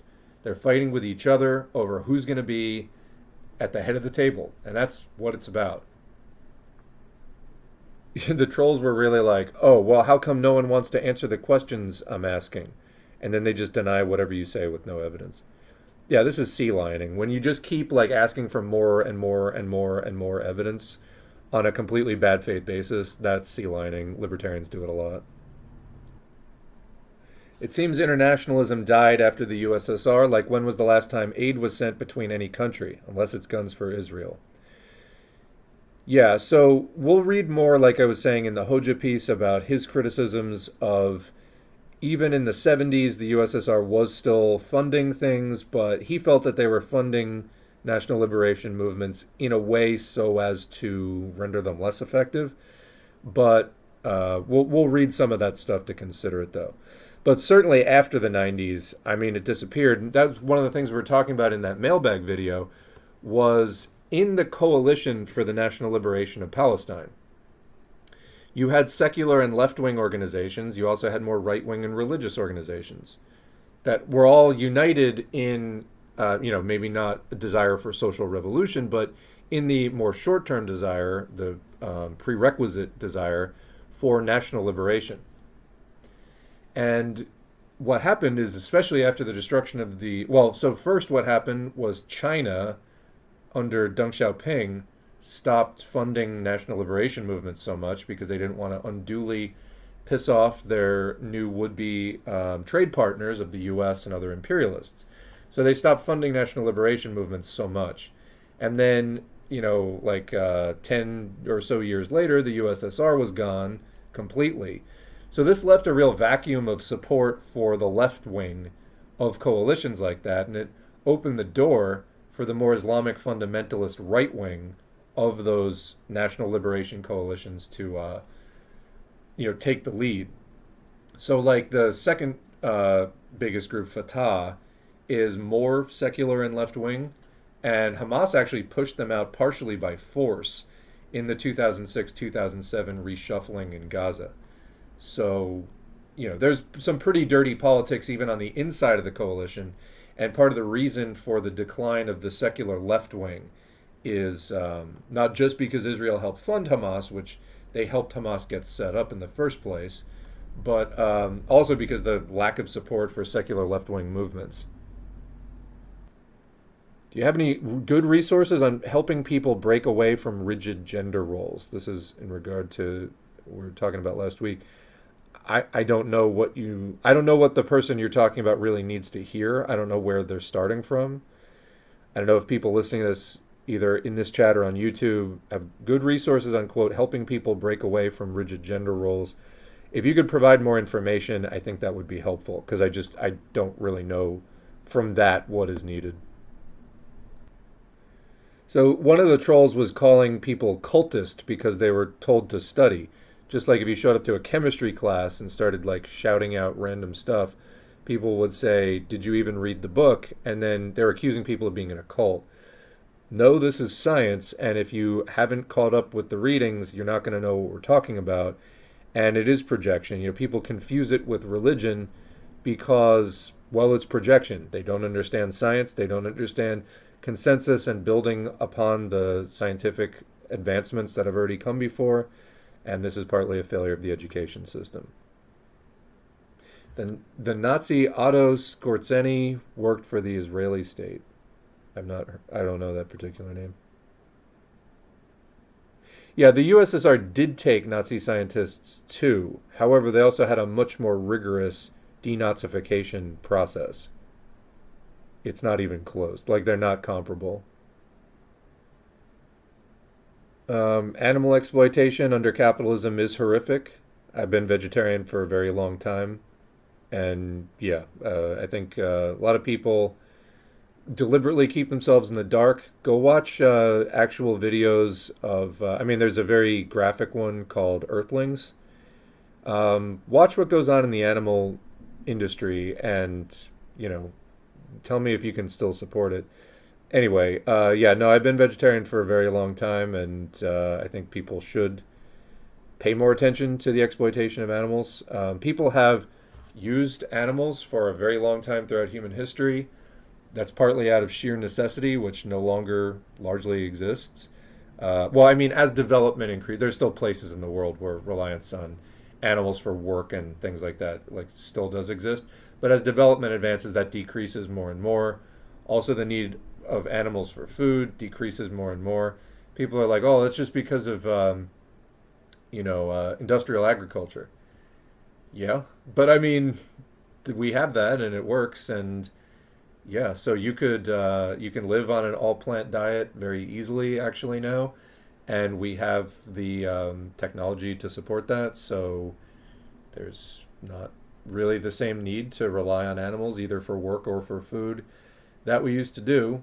And I think people should pay more attention to that because there are really horrific things that go on in industrial animal agriculture, which are beyond inhumane. And it's also not remotely comparable to conditions that people had a goat or they had some chickens or whatever in the past. It's not the same. They're not kept in the same conditions at all. They pack the pigs and the cows in so tight, they can't move in the pens. The pigs chew each other's tails off. It's a horrifically brutal stuff. There's so much disease. They cut holes in the sides of the cows There's so much disease they have to keep pumping them full of more and more antibiotics because they're keeping them in such unsanitary conditions. Anyway, yeah, like it's not really like it used to be a few thousand years ago where somebody would have like a flock of sheep or something like that, and they needed the wool for clothing, and we just live in completely different conditions now. Franz Ferdinand was assassinated by, quote, Serbian nationalists, which kicked off World War One. Yeah, that was what technically, maybe lit the fuse. Why was there this entire underlying conflict? You know what I mean? That's what I'm saying. That actually doesn't explain anything. That didn't just... Franz Ferdinand being assassinated did not in itself cause a world war. All right? It was a large array of material interests and contradictions which have been building up to a crisis level to the point where an assassination could, set fire to the whole thing. So it's just like, the murder of George Floyd did not cause by itself massive nationwide protests. It was a convergence of lots of things that lit the fuse, but why was all the kindling lying around in the first place? That's what I'm saying. You ask the average person why World War One, they don't understand any of the underlying inter-imperialist contradictions that were building up to that clash, or what the powers were really hoping to get out of it. Okay, so somebody's putting a link. There is answer is we discussed before, Act Now to Stop War and End Racism. Transportation centers to the National March on Washington for Palestine. So there is going to be a national march on Washington, D.C., Saturday, November 4, 2 p.m., Freedom Plaza.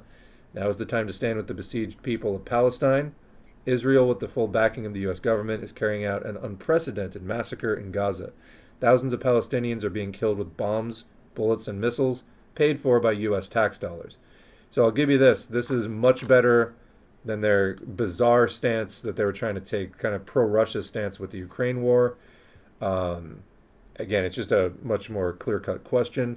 So yeah, there's going to be a national march on Washington, D.C., Saturday, November 4, 2 p.m., Freedom Plaza. And y'all put that in the community posts as well. Our history on Reddit is a bourgeois thought nightmare, no class analysis. Maybe it's time to change that. I'm not a big Redditor, so I may not be in there that much, but most Reddit pages are so bad. All the New Zealand ones are right-wing conservative hellholes. I mean, that's a lot of unchecked comment sections on the internet in general are right-wing conservative hellholes. I mean, and people, talk about Reddit moments or whatever. I've just historically not been a Reddit user. I post some of the S4A stuff up there now for promotion, but I'm not like, I've organically commented on Facebook. I've organically commented on Twitter. I've just never really been like a Reddit user, so I just don't know it as well. Yeah, lol. Chemistry class? Sounds like witchcraft, all these potions. Alchemy. I swear the tactics trolls use are out of the CIA playbook on disrupting organizations. They rather us fight over and endlessly debate the same old Red Scare talking points than to move on and build on the conversations. Yeah, I agree. Yeah, cooking with S4A is still in the works. I've just been trying to keep putting one step ahead of the other on what we're already doing. Now there's the TikTok thing. I think about it from time to time. I'm still trying to decide whether to do a separate channel or how to do it. But yeah, I haven't forgotten. I've also just had kind of a rough year myself. I feel like after the end of the COVID emergency, I don't know. It's just gotten harder for me to just cope with stuff.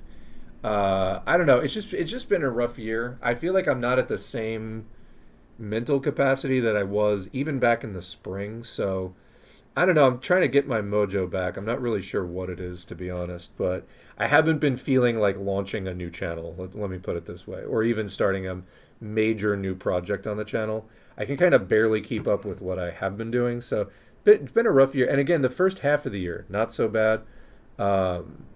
In a way, I feel like I'm finding a new flow now, but not without, I don't know. I'm not really sure what's going on, but it's been rough these past few months. So this kind of history stuff is what you get when you have an education system that doesn't teach dialectical thinking. Everything in history is analyzed in an isolated metaphysical manner, as if these are things in themselves, like just totally isolated events that just popped into history, not as part of other existing processes. Yeah. You have to understand, like, what Marxism is about overall, if you want to summarize, is understanding history holistically. This is what we mean by dialectics. It's understanding things not as isolated events, but as processes, dynamic processes that are not isolated, static phenomena. So you want to understand one piece of it, you have to understand more of the whole thing, and particularly the material interests driving class behavior. The reason PSL is weird on Russia, I mean, it's go beyond weird to just revisionist, is probably tied to their spooky connection with Radio Sputnik, Russia Today, and the like media things. There was an interesting Daily Beast article about it. If you'd like to read it, sure, send the link. I mean, I was like pretty much aware of that already, but yeah, I agree as far as what I know. If there's more details, I'd be interested in seeing them. Yeah, I got COVID back in mid-August due to a lack of testing at the nursing home I worked at. Nursing homes, of course, being one of the major sources of COVID outbreaks beyond the schools. Schools are major sources of spread, but nursing homes, major source of outbreaks. I wore a mask, of course, but still I'm rather bitter about it. Yeah, I got long COVID for a year, just from getting infected in a store where I got kind of like, it was like a flash mob. Like, I thought I was doing okay, went into this one store, this was December 2020, and there was just suddenly all these people in there. I'm pretty sure that's where I got it. I got long COVID. It didn't clear up till like the following November. That was when I started feeling normal again, or more normal again. Supposedly, we are right now at the lowest COVID level for the entire rest of the year, week 16 of our 7th surge.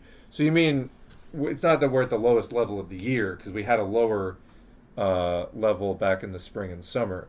But between now and December, this is as good as it's going to get. That's my understanding of your comment. I wish people would stop bitching about wearing a mask. Like, dude, you only need to wear it when you go out. Quit crying about your discomfort. I used to wipe butts and bathe the elderly. Quit your yapping, you baby. Morons. I feel your pain. Like, honestly, you, you have the correct outlook. But this is the fragile kind of completely self-centered mindset. We're talking about the mindset created in the Israeli population where they just clamor for genocide. It's basically what's been created in the U.S. as well. These completely fragile, self-interested, fucking petty bourgeois assholes just think the world revolves around them. That's like most of the U.S. population.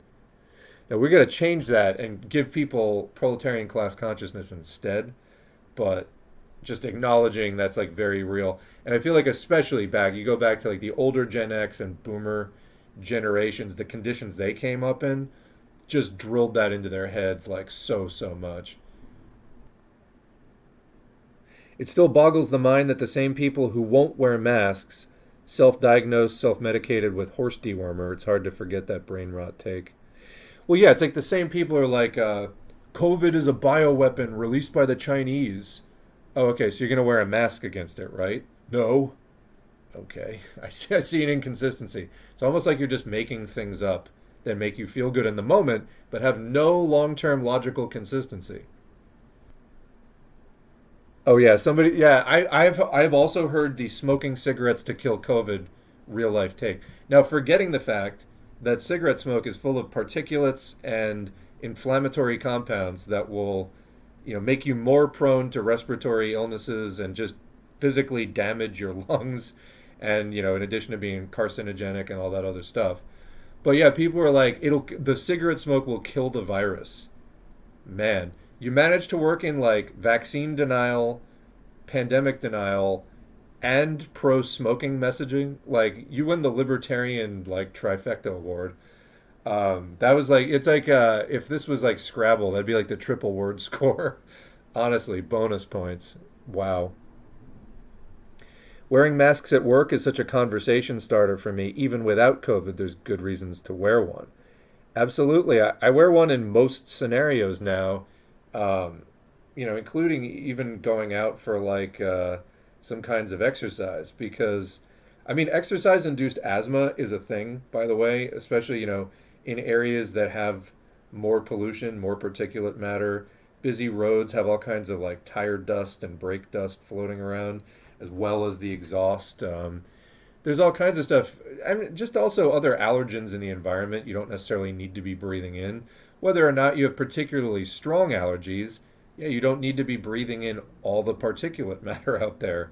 But especially, in our modern environment with all the industrial products that also create synthetic particulate matter that, our body really isn't used to coping with.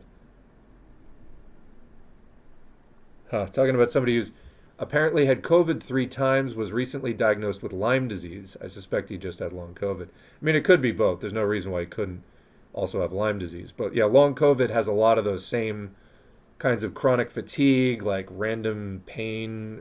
There's anyway, yeah, long COVID has many, many symptoms. Because why? The virus infects and damages many, many kinds of tissue in your body. Your brain, heart, lungs, liver, anything really with ACE2 receptors, which is basically all of your major organs. It can also infect and kill T cells, like HIV does, not exactly the same way or to the same extent, but that's the only other virus really that attacks and just murders T cells. There are some viruses that can cause cancer in T cells, but as far as just killing them, you got HIV and COVID. COVID not to the same extent, but it does do that. So, seriously causes immune harm and may leave you more prone to cancer, because T cells help the body to keep any emerging cancers under control. Well, if your T cells are depleted, exhausted, whatever, they're not going to be able to do that as well. Will some cancers then survive your body's immune system? It's probably more likely. So there's studies on that as well. Tires are the #1 source of microplastics in the environment. Wow. Makes sense. I mean, yeah, you got to remember microplastics, they're in the food, they're in the water, but they are also in the air. You can breathe microplastics. Yet another reason, COVID, I made Corsi Rosenthal box air filters because of COVID. And let me tell you, after running the Corsi Rosenthal box filters for even a few months, that shit was white. The filters were white. And like 4 or 5 months later, they were gray, like really significantly gray. I think you can vacuum them out for some of the larger particulate matter. Just like, get a vacuum like extension and kind of like a hose and kind of just suck some of that off of the filter to renew it. But holy shit, there was a lot of other particulate matter in the air in my residence. So yeah. Yeah, it's more culturally accepted in Japan and more widespread for people to wear masks. It definitely helps a lot for other diseases, not just COVID. Yeah, there's a lot of airborne, diseases. So yeah, absolutely. Apparently the number of Japanese people masking has also dropped drastically recently. Yeah, there's this huge push to just eradicate any trace that there ever was a pandemic while it's still going on. Sadly indeed. I work around a lot of dust, metal, etc. I pointed that out to my Christian Trump supporting coworker. He responded, "What? You trying to live forever? Hey, I'd like to not die at like 55 suffering immensely with emphysema." You watch these every time basically I see guys doing road work, and they're like cutting the concrete, and there's huge amounts of concrete dust flying up, and nobody's got a mask on at all. No respirators anywhere. So what do you think, your lungs are just built for inhaling like stone dust? They're really not. You trying to live forever, honestly. It's following that logic. The whole struggle here is not living forever. Obviously, it's not realistic, but having good quality of life for as many years as possible. It's through advancements in diet, refrigeration, medicine, other kinds of general public health measures that we have extended the lifespan, and in more comfort too. Now you can live to 80 in more comfort than you might have lived to 60 a couple of centuries ago. So yeah, who doesn't want more time in life? And if you really don't care about your life like that, I mean, God, who fucked up raising you, honestly? I thought long COVID was just an umbrella name for a host of chronic diseases. of which different ones show up in different individuals, even while all being classifiable as long COVID. I mean, kind of. Like, so long COVID is caused by complications of a COVID infection. You have the acute phase of COVID, which generally lasts like 3 weeks at the most. Then there is long COVID, which there's different definitions of it, but it's usually when you have symptoms 2-3 months out. It's definitely distinct, in other words, from the acute phase of that first 2 or 3 weeks. But COVID can disrupt the body in so many different ways. It can cause autoimmunity. It can disrupt the gut microbiome to the point that it starts having cascade effects into other systems of the body. It can be the result of direct organ damage, like pancreatic damage can cause diabetes in people. That was just directly caused by the virus infecting the pancreas and causing damage to its functional parts, and so on. It also infects and damages the brain, which leads to a very common symptom of long COVID, which is executive dysfunction, basically cognitive loss, memory loss, inability to think and make plans as easily, sleep disturbances. There's all kinds of things. So long COVID tends to have some of the main symptoms, like some of the symptoms are more common, some of them are more rare, but it's all caused by SARS-2. So like the, quote, brain fog or cognitive impairment, brain damage is one of the most common. Muscle pains, muscle and nerve pains that people didn't have before is another very common one. And shortness of breath, lung damage is another major long COVID symptom. But there's many other. Digestive problems are another major long COVID symptom. There's all kinds of stuff. Seizures.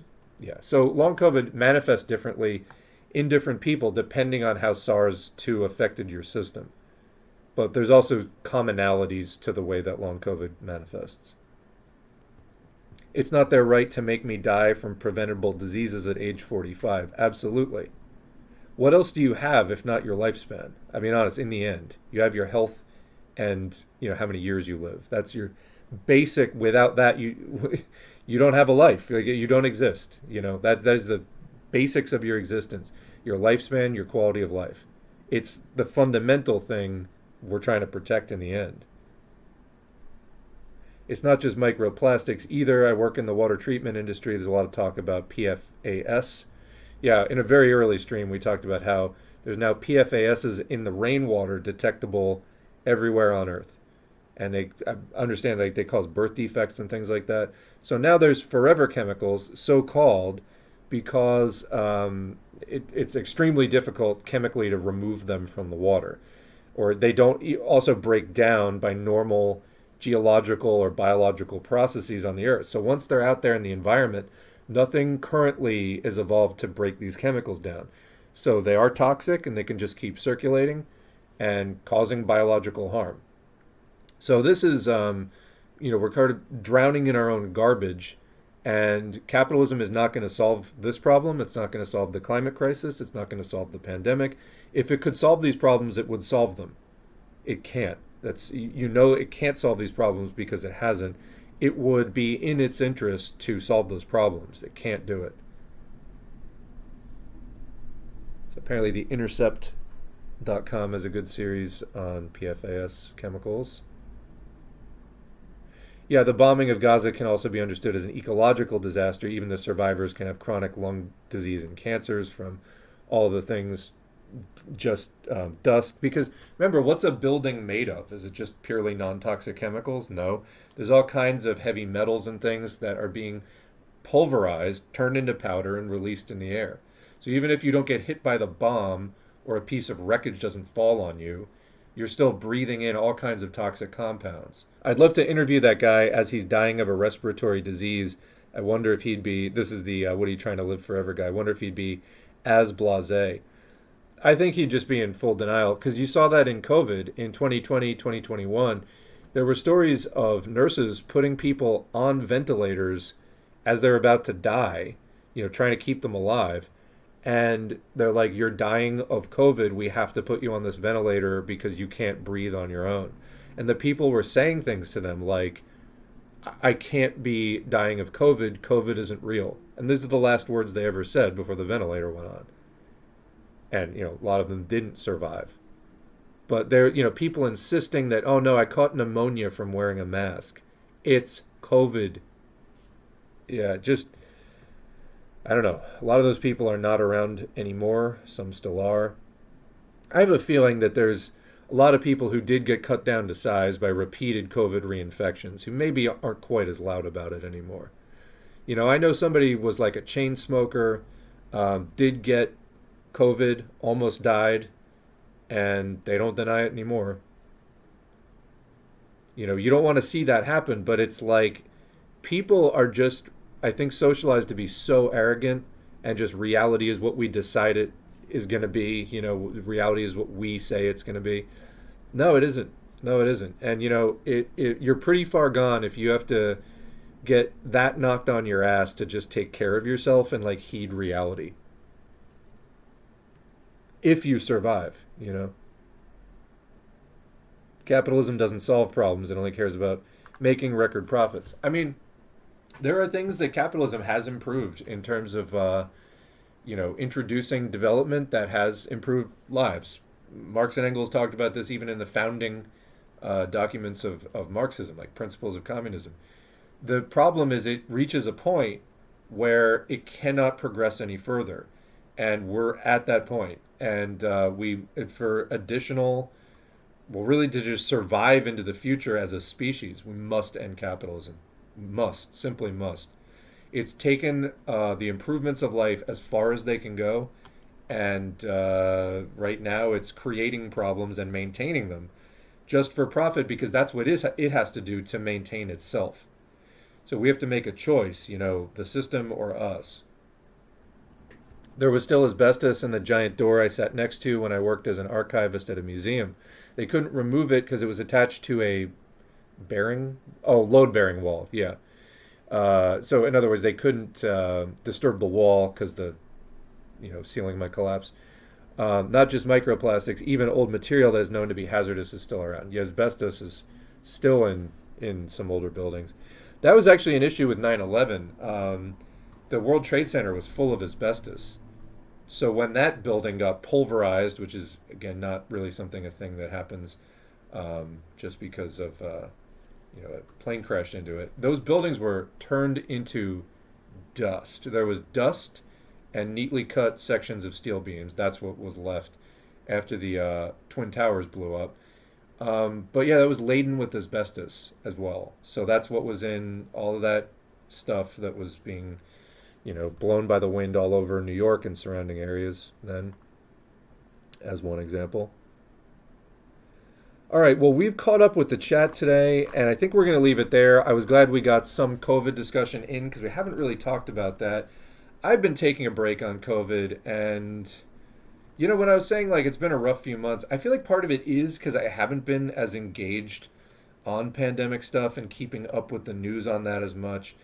If people have good COVID stories that are really stuff we haven't covered before, I would like to cover it. That would be, anybody sending stuff in would be helpful and appreciated. I think I reached a point where I couldn't really think about it anymore, but then not thinking about it or engaging with it as directly has also left me just feeling like in limbo with it. So anyway, we're going to leave it there. Good office hour streams. There were a lot of trolls, but we'll get that sorted, if not in the next stream, pretty soon. All right, but that's going to be it for today. Thanks, everybody, for showing up. I'll try to get this posted by Saturday. Probably won't be tomorrow, but I appreciate everybody dropping in and helping to make this stream what it is. I mean, I could do this just me talking, but it wouldn't be nearly as rich. So thanks again, and we'll see you in the next video.